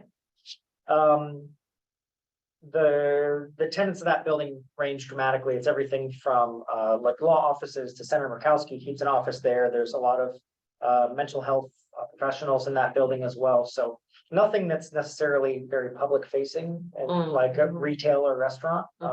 But Yet. that's a good point. We do have design documents from previous versions of this, and I'll pull this up in a second, that showed that building was actually originally, after its courthouse use, was subdivided into condos. So there has been residential there in the past, which is strange. We did speak with Meredith Maple, who is the design director and sort of overall facility director for the Children's Museum. They're leasing that from the Cal Worthington, and his property management is Alaska Commercial Properties, which is Pam through. So after speaking with Meredith, she was really excited about this idea. They currently use this space for informal play events for children as it is currently. So the idea of you know, having additional resources dedicated to this for public use were interesting to them. There are some existing planters in here along the backside of this wall, so those will have to be reflected in any future design. Are they But- permanent? I think they were, I thought there was some kind of curb in there. I'll get photos of it. It's covered in snow right now. But they were interested in like musical types of play equipment for their kids. So that's common in a lot of playgrounds now for sensory play as things that make sound. They were also really interested in like sculpture, like playground sculpture. So like things that are very visual that you can also kind of clamber around on. So the next iteration of this block will start to show some of the equipment that they've already been eyeing. Just help, further reinforce their use of that space. Now, you spoke to the leasee of this building. What about the owner? So I did speak with Pam Throop on the phone a couple days ago, and we have a meeting with her next Wednesday to Okay. talk about this. Great. At current, this corridor is specifically called out as a pedestrian easement. So let me zoom in on it here. So this is some of the original plat maps for it. So utility easement, pedestrian easement here between these two blocks. Right now, there are vehicles that are being parked here and here.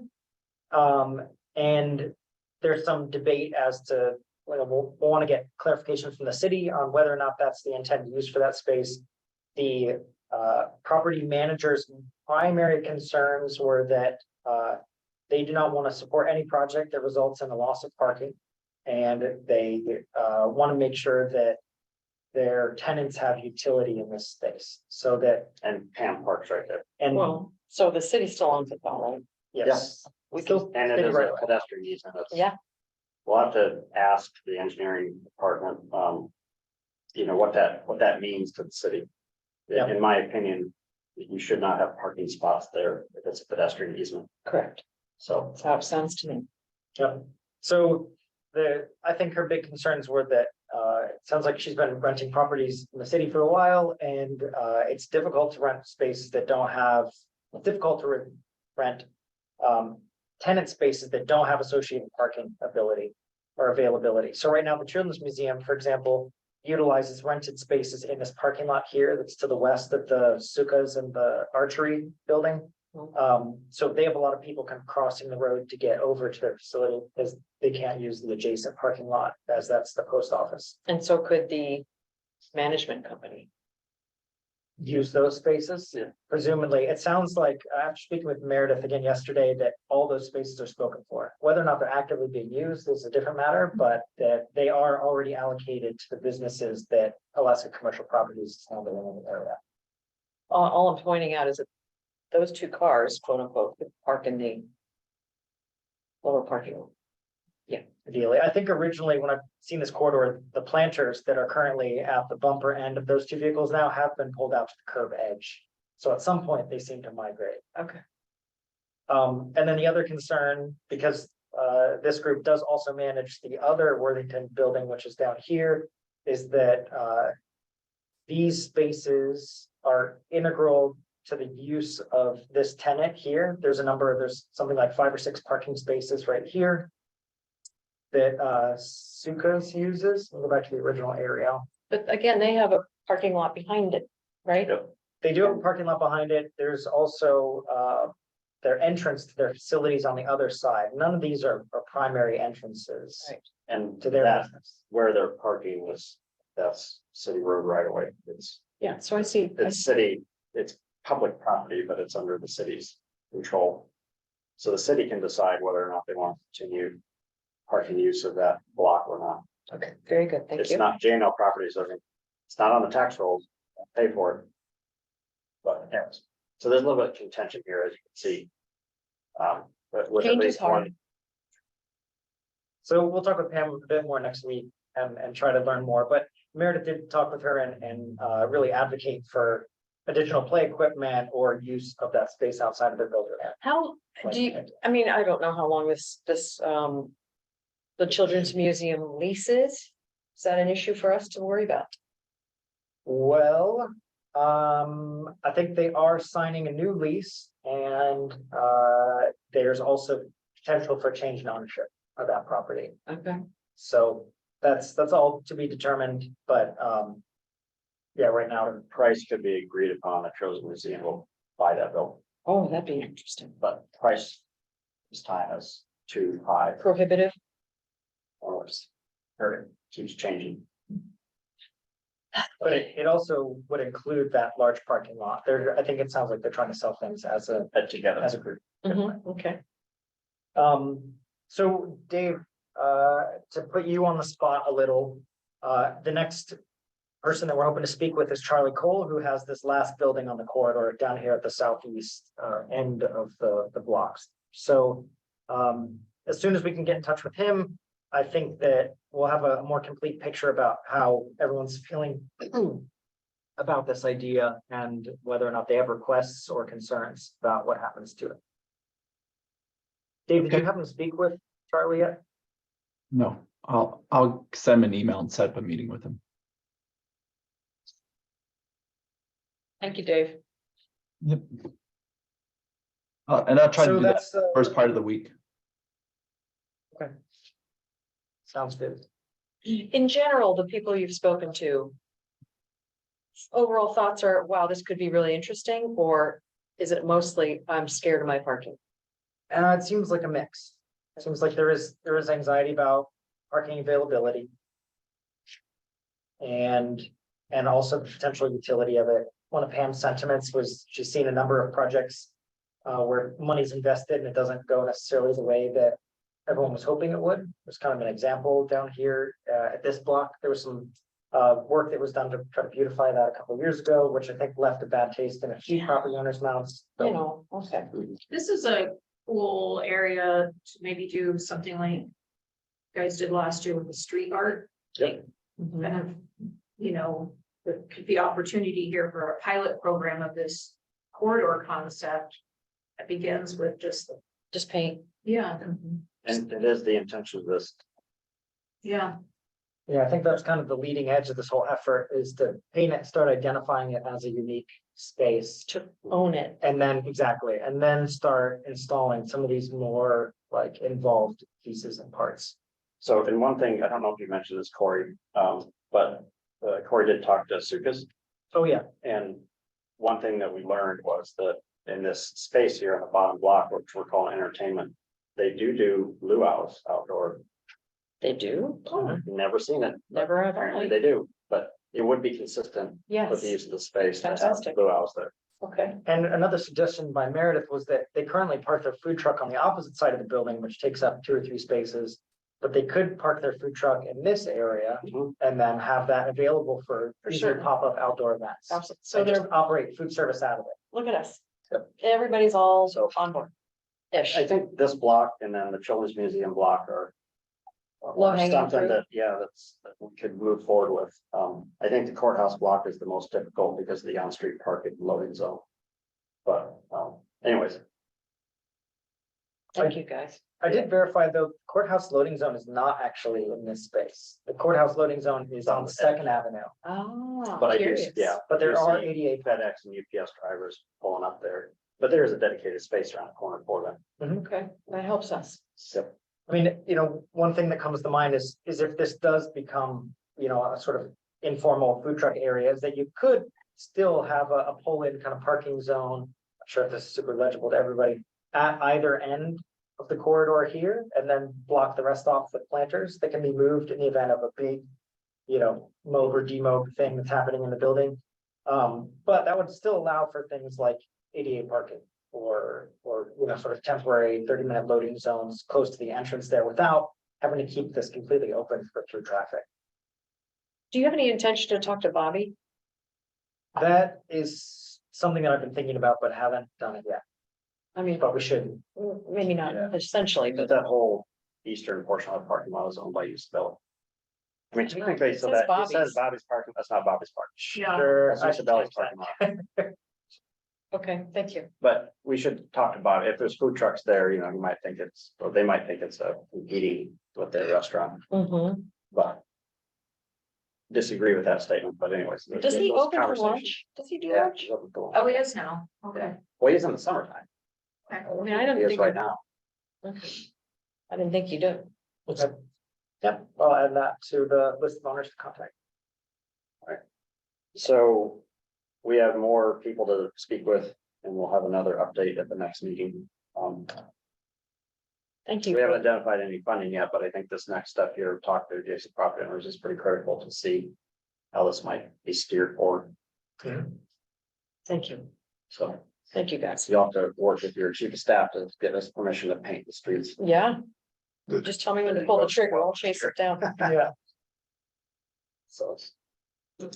Rick. Moving on, we've got a couple cool things here and about 35-40 minutes left. So let's move on to new business 8A. Community branding and local projects. I've been visiting with Mayor Ward, and he wrote me a letter. Which is in your packet on page 78. He has a couple of ideas. First one of which is he'd like to see some community branding into our local road improvement projects around town. And what he kind of means by that is like a brass emblem, inset into the concrete in every project that we do. His idea was, and talking with him, was like the Big Dipper and having, a series of stars put into each sidewalk that we rebuild. That was just an idea that he had. I think that there's other ideas that this committee could come up with. But basically, we would come up with some type of community branding that would be part of the hard infrastructure. And by policy, every project that we fund through fast planning will be required to include that branding into it. And this is something that other communities throughout the US have done. Yeah, Corey's got some examples here, and I'll turn it over to him here in a minute. But I mean, even when you go to Valdez, you see that they stamp fish in the concrete, that type of thing, where it's a more permanent feature than just kind of a paint exercise. So he was hoping this committee could come up with some different ideas, maybe some different alternatives, but provide a recommendation that could be accelerated up to the board level, where again, we have some sort of new community branding policy that again, every fast planning project that's funded has this signature stamped into whatever the improvements are. In my communications with the Alaska Native Cultural Coalition of the Interior, and talking with them about the tile mosaic out at Grail Park, their elders thought, when we were looking at the tile mosaic in particular out there, that things that were important to them and that were very neutral, not controversial in any way, would be to have in the mosaic, but just like this project here, have that feature represent spring renewal. And they like flowers, they like migratory birds, like cranes, geese, things of that nature, and fish, because that's the beginning of when the fish return, that for subsistence throughout all the villages. So What was the first one you mentioned? flowers, so things that represent spring renewal, flowers, Got it. Mhm. migratory birds, and fish. Why spring renewal? That's the elders that was their opinion of when you do public art in the community that represents, the Alaska Native culture, those are the themes that they want to see in the community. Okay. So that's some helpful guidance, in my opinion. I mean, it could be a bronze crane that's, put into the sidewalk. It could be a variety of different things. But that helped me kind of for frame of mind, like we may not want to have a mining symbol or a dog mushing thing or, whatever else, but we may want to be respectful of the Alaska Native culture that's been here long before we were here. So Big Dipper is one thing, but it's on the state flag. It's kind of a statewide thing, but I was Something more want to specific focus this to- on specific to what is Fairbanks. Yeah. So before I turn it over to Corey Mhm. with his examples and whatnot, so I am just looking for some volunteers today over the next few months to kind of meet, hash this out, and come up with some ideas. And you don't have to pick one particular stamp. Mhm. It could be a suite of 6 of them that we kind of alternate, around town. Please But, include me, please. okay, yeah, Susan. Yeah. Maybe. Yeah, that way. Okay. Sorry, Corey. I know, I mean, steal your thunder at all. I'm- He's in charge of this project now. So, I'll do it, yeah. I'll step back. I'm here to Lori. support. You can. Well, wait, can't we all three together? Yeah, yeah, of course. Oh, I'm okay, here to thanks. support you guys at point. No, we're just staff. We're just here to, yeah. We're not even on the committee. Just, yeah. So, Loitering. yeah. So I did pull a couple of examples, that exist kind of around the state and then some northern areas. I'll try to zoom in on these if Bluebeam will stop embarrassing me. So here's some examples from down in Anchorage in their mushing district. They have these small, bronze prints that they put in for the fur rondi, within a certain area. So you can kind of see, individual ones stamped around. So it's kind of a fun, like meandering trail. I think the whole goal of this is in the line of like placemaking and having things that are unique to a community, and there's an element of discovery to it. So it doesn't necessarily mean that it's a plaque that's on a big concrete plinth at the head of a project. It can be like small moments of sort of, education or understanding or discovery. There are some, what's I'm that? sorry to interject. I like the whole. The word discovery. Yeah. It's really suiting for areas. Yeah. Suiting, appropriate. Yeah. Sorry. No, good. Some other things that I thought were interesting are areas where you see, like Is that a rosette? attention drawn to a trail. So this one is speaking direct, about a sort of pathway. But you can see that there's a central element, and then there are elements that change based on where exactly it's located within a community. So this one is, kind of pointing out a trail location, but if there were something that alluded to like north or directionality, this doesn't necessarily need to be a plaque that's baked in that has everything the same every place. There could be some variability in how this gets installed in projects. Well, that's a lot going on there. Yeah, ignore the scrimshaw and all that, that level of detail. That's pretty brutal. Here's one that's kind of a big sort of complete one. That's the scale of more of like a manhole cover, utility access. That again has compass rose on it. It's kind of neutral. There are sort of smaller ones that are, sort of more, they build on like a theme within a community. So this one is like kind of plants or leaves. I know that Mayor Ward's initial idea was a plaque that sort of is, whatever, it's sort of the same everywhere, but I don't think this necessarily needs to exclusively be like Could one be a plaque series that of is tossed things that everywhere. are like a family. It that could will- be exactly a family or a collection of brand, objects that build a brand of Fairbanks. And then a few others, again, like these small emblems that sort of create a larger thing and have some bigger pieces to it. And then this looks like more of an interior example, but fish or something that's almost more sculptural in nature. It's like somebody stole the other two fish. Yeah, Yeah, or they're being cleaned up. I think I read the article on this and they were being removed and sort of refurbished and then were being reinstalled. Hopefully they weren't stolen. stop. Oh, those I can't handle it. Consideration for potential theft is always a good idea. I think there are some animals that are on the bridge, the pedestrian bridge between Golden Heart Plaza and the Doyon building. And I've seen, I can't remember what they are, but I do see things kind of coming and going. Are they in the cement? concrete? So I'll find photos of it. I'll 'Cause find, I don't remember that. If we come up with some designs, I mean, we could use some of our local funds and, purchase 50 of each of the design and have them here in the office. And so when projects go on, we just deliver one to Right. DOT construction, make sure this gets in the concrete when you're done somewhere, or tell them where, Yep. But, so it doesn't necessarily have to be in a plan set somewhere, and each contractor has to like order this. Should you want, Supply, and it'd be helpful, I think. should you want our committee to have something to present for our next meeting? Yes, Okay, great, the July meeting. fantastic. And again, our board chair would like to see what you guys come up with. And who's the Ultimately. board chair? Mayor Ward. Oh, him. policy board chair. Yep. So that's So yes, over the next 3 months, Easy, small work group to, certainly. Mhm. We're nimble, we're quick. Yep. And brilliant. Not the third part, but yeah. okay, so the next Mayor Ward project. Item 8B, we don't have anything in the packet, I don't think. Oh, we do. Yeah, there's.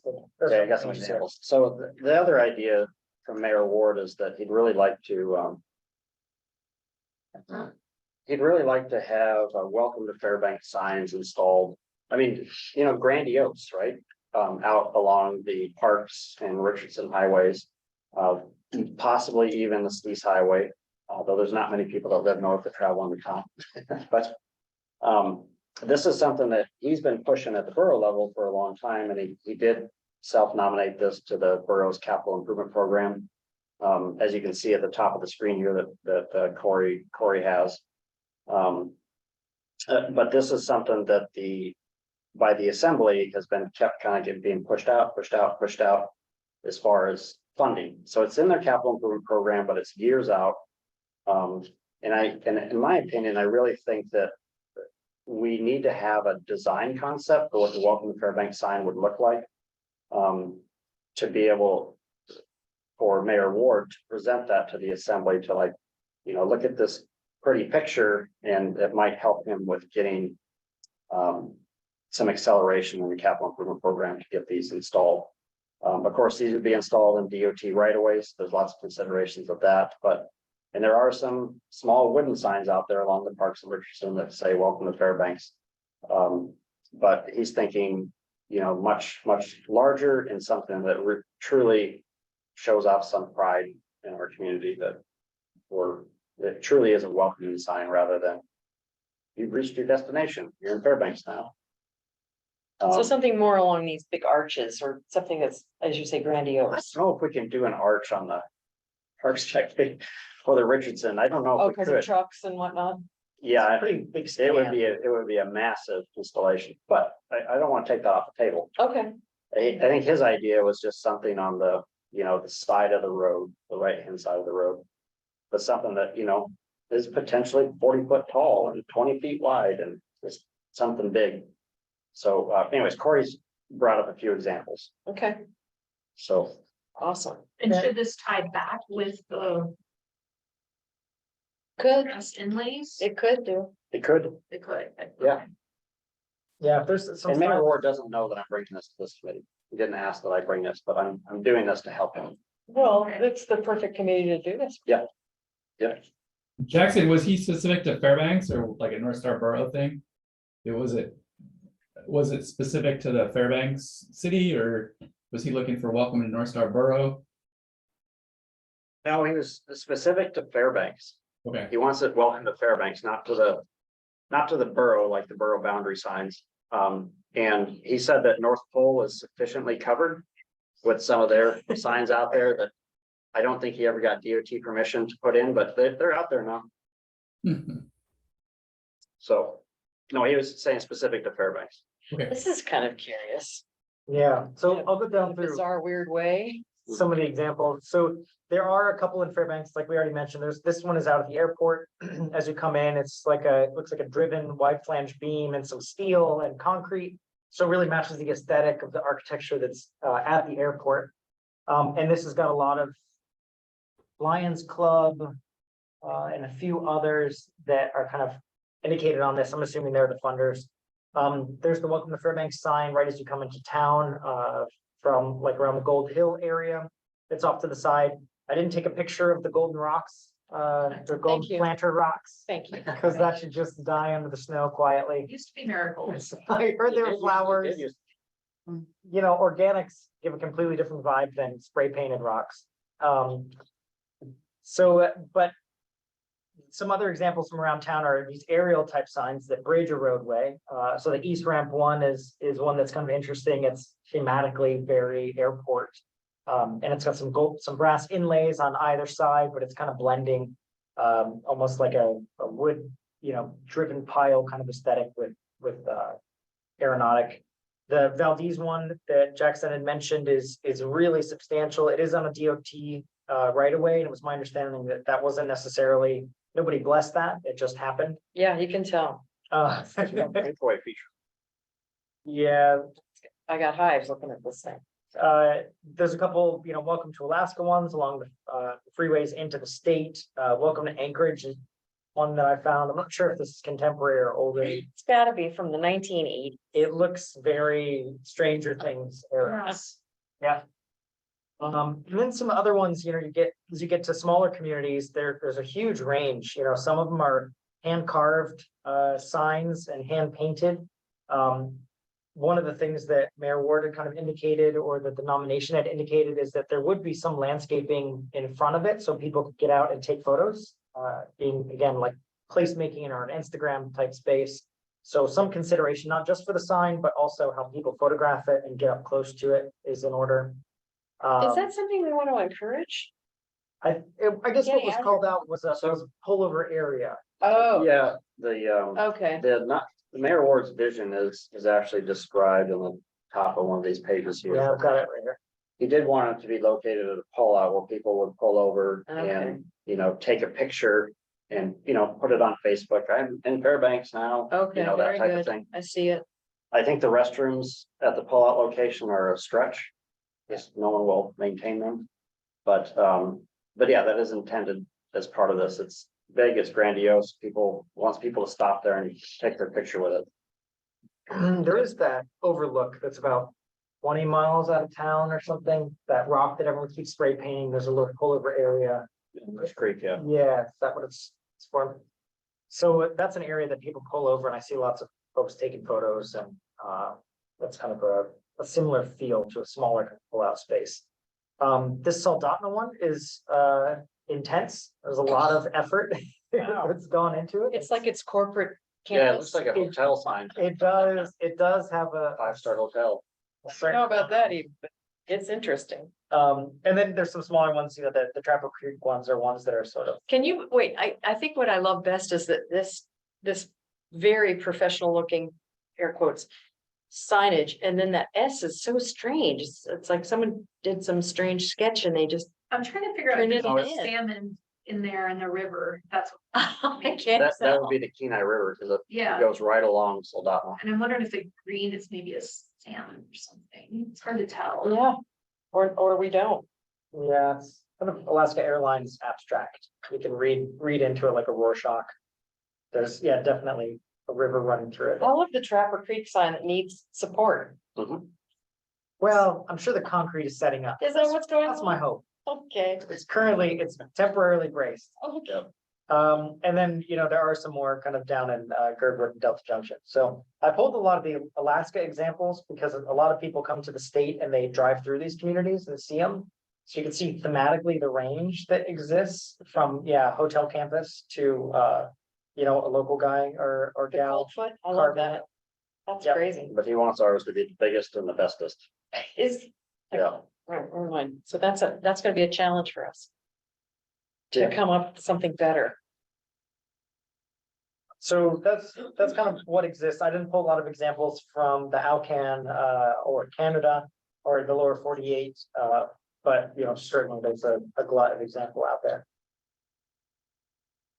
Okay, So this is the part where Jackson asks for volunteers. well, the hand's going up. That a Sue? Hayden, are you in? His hand is up for the record. All right, right now his name. Did we just make him? No, his little, Dave, you wanna raise your hand again? Now you're on the screen. There we go. Okay, thanks. It's official.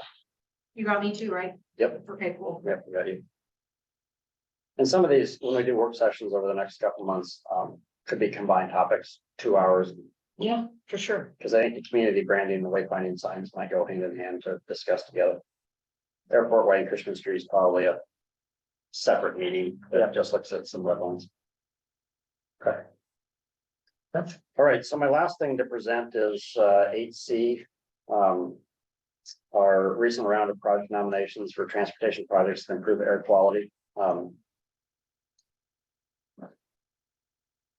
We see here. So this is a little bit of it's not an outdated list. It's just this list is not in priority order, but we do have scores from our technical committee. Do we want to pull that one up? Yeah, that'd be fine. Priority one? Okay. We'll just a second to get to it. Yeah. Gonna keep going. But we did receive a total of 28 project nominations from all the local governments. We did self-nominate a few projects. As far as outside organizations, we did get a nomination from Morris Thompson Cultural and Visitor Center. But you can kind of see the flavor of the projects that came in. On the sheets in front of you here, an automated train switch on University Avenue. Currently, there's a manual switch out there that the train has to stop. Someone has to jump off the train, go flip the switch to make the tracks. Switch over to their rail yard. So an automated train switch is something that they could operate remotely and get into the rail yard without stopping on University Avenue. Can I ask why we, as this entity, would be funding that? Wouldn't they be doing that themselves, as it's their property, their? They know, this is something that's not a high priority for them. It is for us because we've gotten a lot of complaints over the years for folks on University Avenue being stopped at the train. And the railroad's attitude was as well, if you guys, cobble together some federal money, we support you guys doing this for us. So, and it is in our road rail crossing reduction plan that was prepared by Kinney. And so, it is I consider it a local priority. And we're just stepping up the plate to provide the funding to make this happen. So, and the railroad is supportive, but they don't necessarily want to throw any of their funding into the mix for it. Shame on them. Okay, thank you. All right, and then we did get requests for 3 new pieces of snow removal equipment, 2 for the city, and then 1 for Max Transit, so they can deploy equipment out to the bus stop locations and clear those. They have hired a full-time employee that will be dedicated to snow removal at bus stops. And they need use the borough? equipment. Yep, Okay, they is the borough, yeah. and just buying the equipment is a thing, or is this electric or something? What goes on here? No, I was just buying it. It's, yeah, and it runs off traditional, they all run off of traditional gasoline. So, but yeah, we can purchase equipment with this because it promotes use of those, non-motorized uses. Okay, The university wants to convert their 5 shuttle bus fleet. They've got 5 shuttle buses up there. They want to convert it to compressed natural gas. So we will be providing funding for installation of a compressed natural gas fueling station on campus, and then replace all of their shuttle buses, which their shuttle buses, I was shocked to find out that they have one, I think, that's 30 years old, and a handful of them that are 20 years old. I mean, the shuttle buses they're using up there are way beyond their for sale date? yeah, Wow, that's crazy. way beyond their useful life. And so they're ready to be replaced anyways, and would like to switch it to an alternative fuel. Sorry, can I just ask that these are nominated, not essentially going to happen? Is that what I'm hearing you say? Or they are going to? Every project on this list is going to happen. Oh, wow, okay, very good. So, but it's going to take about 7 years Okay, with the amount of money that we have to fully fund all these. So, and they are in priority order. they Corey- are, Corey brought up the spreadsheet that actually has them in priority order. okay, And so I didn't have, when we sent out the packet, we didn't have the scoring all in from the technical committee members yet to actually populate the spreadsheet. so this is the proper order. I'm looking on the wall. Yeah, correct. Yep. So in any event, the buses, more motor vehicle plugins at Pioneer Park and North Pole City Hall. The shocking thing was we got nominations for 21 electric vehicle charging stations throughout Fairbanks and North Pole. A handful up on campus, some at Pioneer Park, charging stations at both libraries in Fairbanks and North Pole. Okay, some of the borough building. MTC, Yep, at the visitor center, and then even inside the parking garage there's downtown. Yep, thank you. and then the borough wants to purchase 4 hybrid sport utility vehicles. So they're primarily electric, but they have a small gas tank in case they run out of charge, they can still get back to the building and charge up. So we're gonna buy them 4 SUVs, 4 hybrid SUVs. Variety of enhancements for the downtown parking garage and the Morris Thompson Center. Everything from new signage to bike locker upgrades to bike repair stations, new striping signage, new digital message sign for the visitor center. That's 15 years old and doesn't even work anymore. Is that the one right at the street, right at the, Yep. oh, that's, or is that the standing one? No, that's the big one right on the street, yeah. Yeah.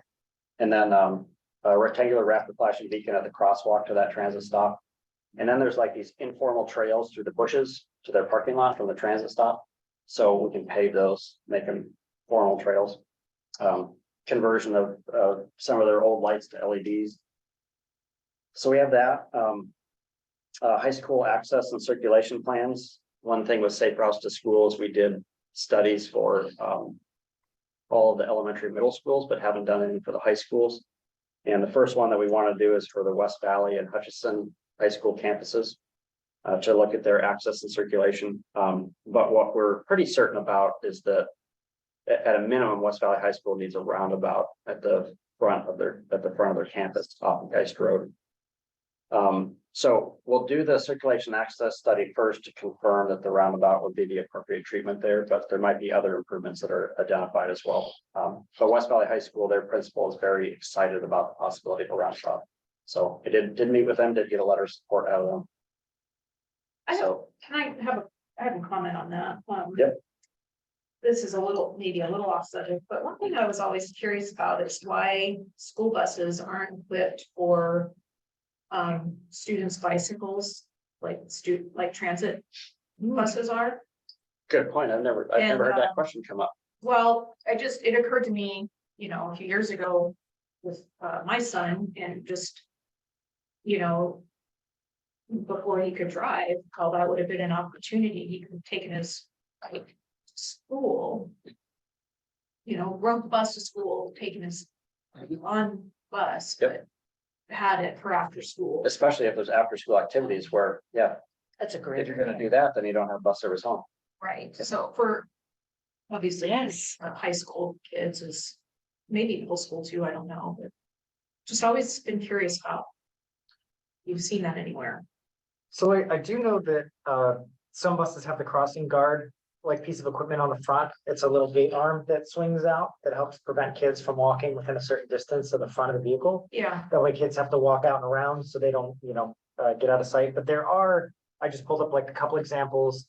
A lot of these look like conversions yes. from, people that have basically converted a bus into a shelter of some sort. Well, But it does look like there are some precedents for, racks for the Oh, I love that. rear, but I guess it's a great question for the school district, for first student about that. That's a Max Transit, smart idea. Max Transit's got like 2 and 3 bike carriers on the front, and they're looking at potentially accommodating fat bikes now. Yeah. So For I sure. mean, they can even remove the first couple benches in there, so you come in through the door and put your bike against there could be a little bike rack inside the. vehicle, yeah. Yeah, that's Yeah, they usually- good. I've never heard that conundrum, Love it. but it completely makes sense. I love us. Okay, That's a great thing to bring up. great. So back to the list here on the next page. Pam Golden at DOT is really pushing hard for a roundabout at Sheep Creek Road and West Tanana Drive. And Why is that so essential though? Is there a lot of traffic there's a lot of traffic there, yeah. in the morning or Oh, yeah. something? Is why, when I drive past, there's nothing And going on. evening. Okay, Must be got it. traveling through the middle of the day. Yeah. true. But there's a parking area on used to be the west side of the road there Mhm. for people that park and use the trail system. Yep. And so part of this project would relocate the parking area to the other side of the road, which is the side of the road that the trail's on. So So you you're not don't have crossing, pedestrians crossing that kind of Mhm. high-speed roadway there. So, but isn't there something about it being too close to the railroad? yes, That was an issue? Yep. So that's still an issue? Pam thinks we can do it without raising any flags. Okay, under the cover of darkness? Yeah, there's a policy that, roundabouts can't be within such a distance from the railroad right away. But we got around that with Bentley Road and Helmers Avenue, Merkel. Okay, So, the Bentley Trust Road or our extension there. So those don't meet that either, but the railroad did cooperate with those being installed. is that a normal price tag for a roundabout? That is a high price tag because of the parking area relocation for Mm, the trail system, because it includes that. And so the West Valley one, we're estimating around 3 million, I saw that, less than that. right. That's, That's design and construction. design and construction together, yeah. Hey, Corey, you didn't take a picture of the entryway to the university. That's right there for the entryway to the Fairbanks. Yes, I agree. Say again, what? A good entryway to Fairbanks. As a Oh, sample, as an example, This is a bad The base of- example. right, this, the signage at the bottom of the hill at UAF. Oh, Yeah. right, yeah. It's also on this side. It's also on this side. Right, there's a sign right here. Something like, come to the Oh, land, sea and space. Oh, yeah, Institute okay. or Yeah, I guess I have seen that sign. Woods. Yeah, there's On one, the hill, when they kind of redeveloped, or they, yeah. There you go. it's a ziggurat. It's blurred for, you know, Oh, yeah. to save people's. protect the identity of the Protections. privacy, yeah. Another exciting one is that we're gonna try to get designed this year is the new Chino Lakes connection via Plaque Road. So the Plaque Road kind of dead ends on the edge of the Chino Lakes rec area. And Parks and Rec would really like a separated path to that location, installation of a parking area and trailhead. And then extend the trail from that location into the existing trail system. at Is Chino there a way to Lakes. show us a map of what you're talking about? Overhead of something? Go to the, you want to go to the project nomination folder? Sure. Let's open up the nomination. There should be a figure in there.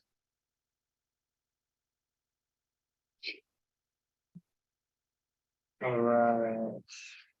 C-Mac? Yep. Three combinations. And then go to. Relist. Submitted, the third folder, and then the top folder. Final nominations, Go scroll down to, Black Road? Yep. CLRA? Yep.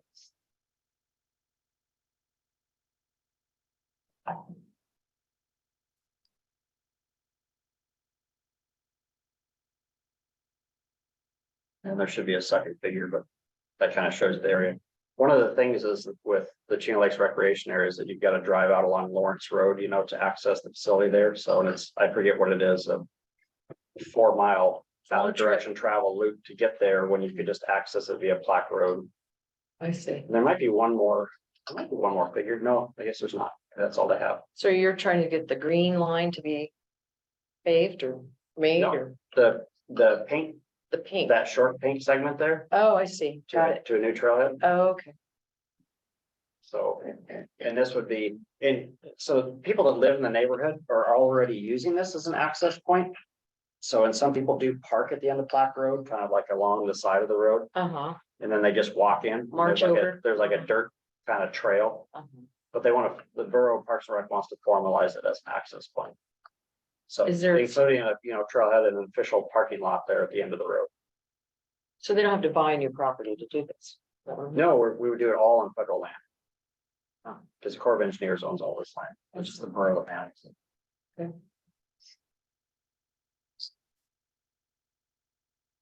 So it's been something that they submitted numerous grant applications for to different funding sources and have not yet been able to secure the money for it.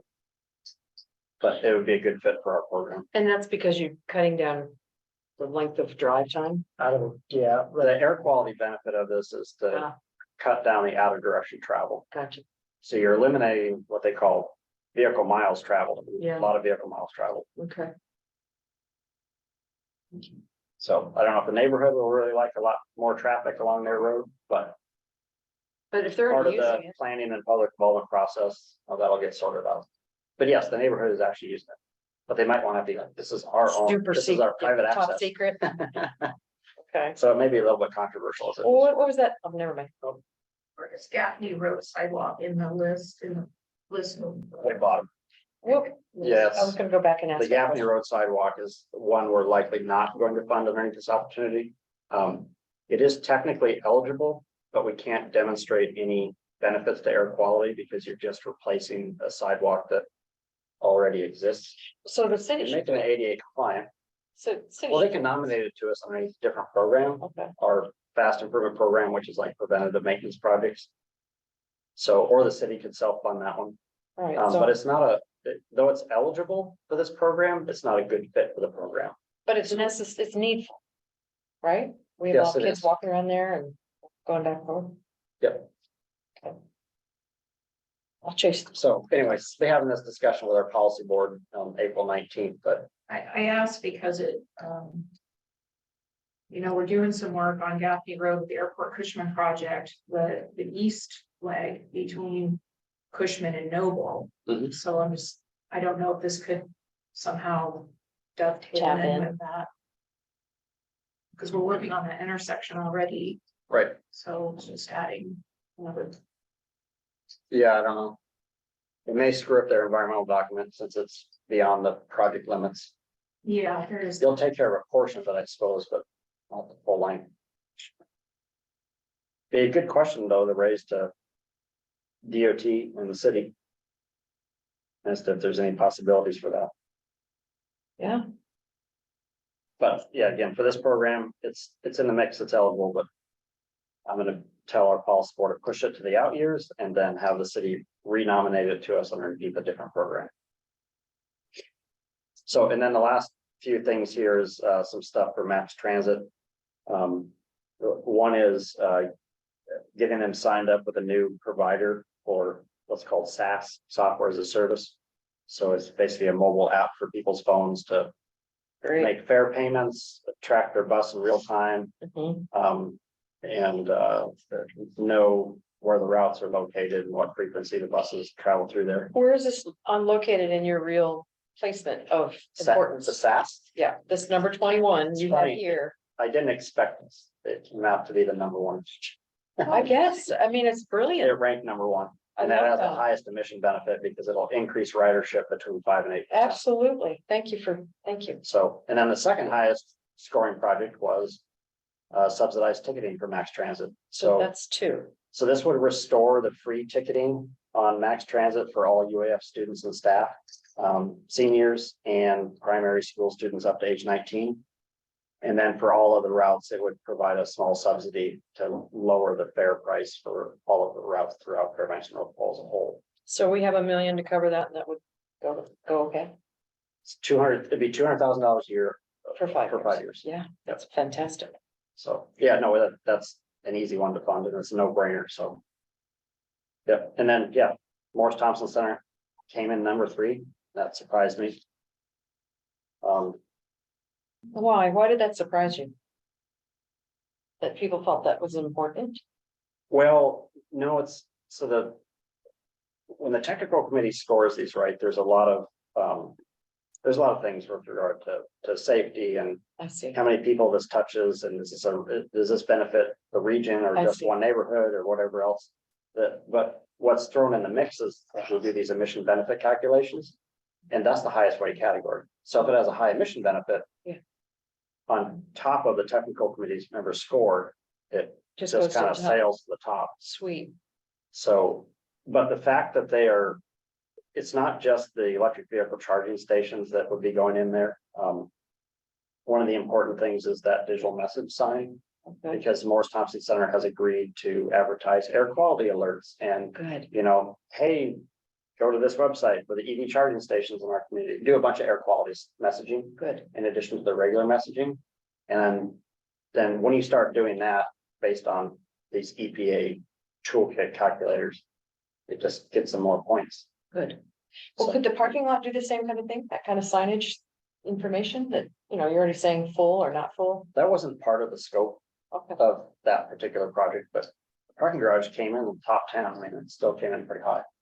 And the vision is that we're gonna have one consultant design both the parking garage enhancements and the Morris Thompson Center enhancements together, because, because it's a similar scope for good, the two different campuses, two different makes facilities. sense. And you really need kind of like an A&E firm, because there's some architectural elements. And you need electrical engineers, you need structural engineers. It's a variety of disciplines that's gonna have to kind of pull together the plans up. But then they can be bid together for one contract, like somebody like Gem Company to go, Got it. do both underneath one contract. Did the airport nominate themselves for EV plugins? Nope, Was that dumb or weird or not surprising or? we've never had a conversation with them about it. It's not typically at the forefront of people's minds. So, Okay. Just a thought.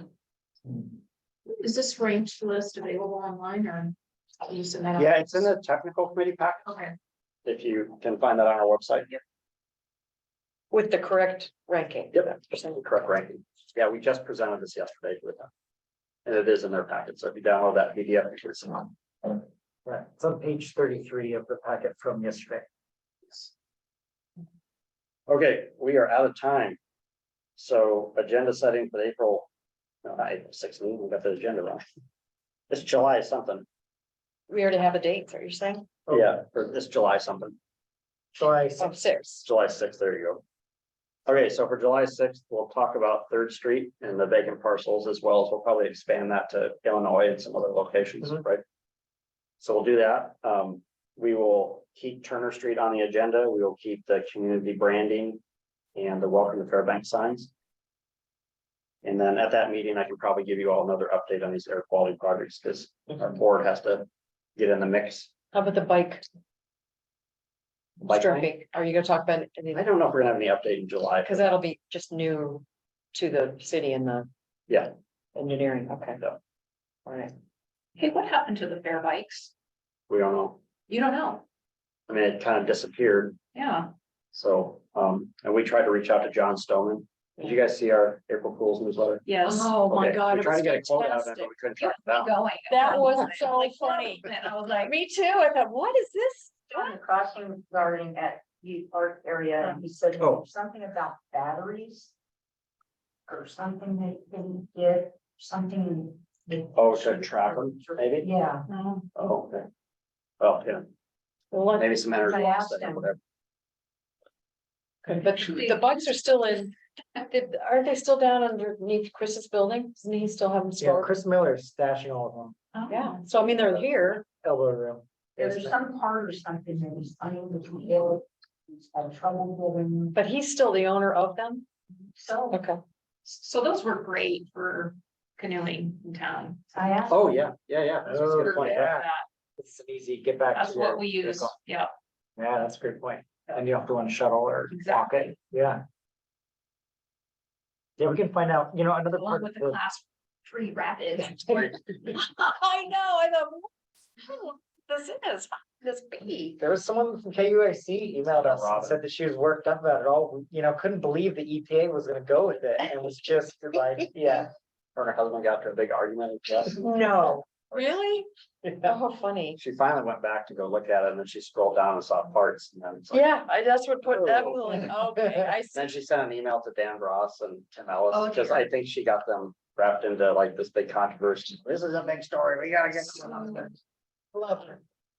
The borough did something similar years ago, with staff, and it did not go over well. Yeah, everybody got fired up. What was the topic? Basically, they were gonna take the parking lot and get rid of parking and do something with the parking lot and, Oh, okay. but yeah, people were Yeah. very upset. Just right to the jugular when we talk about parking.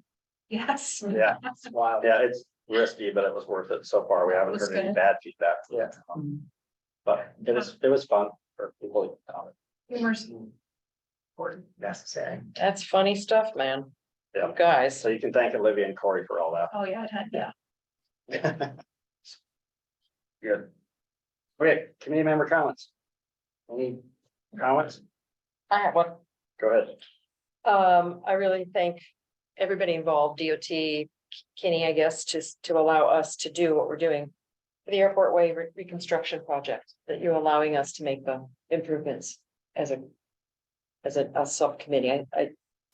I'm so excited. So thank you. You're welcome. It's have hard a sometimes. comment too. Good. No, this is good. I am really excited to see a project nomination come forward from the Fairbanks Road Rail Reduction Plan. Like, I just think it's really cool to develop these plans and then implement them. So, sometimes it can take years to see those things come to fruition and, I think I know it hasn't happened yet, but I love that we just presented that plan a couple years ago and now here we are seeing. Well, you should be aware too, that the College Road, trail crossing there is also being built this summer. Yeah, They're doing right, the right. extensions across not just the roadway, but the bike path too, and Cool. improvements to the bike path along there, so. Anyways, we're getting, so two of the projects Awesome. out of the plan so far moving forward.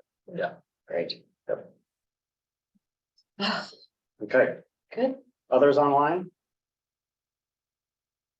Maybe they've already left. Don't see any. Okay. All right, We're using our, powers for good, not evil. Yeah. Yeah. Are we alone in the room now? Is this all? now we got all two done? people online. Oh, All right, need a motion to adjourn. Motion to adjourn. All right, by Phoebe, is there a second? me. Sue, all right, any objection? Nope, all right, we're adjourned at 1:06 PM. So thanks, everybody. Thank you. Thank you, guys. Thanks, everyone. Thank you. Bye. Bye.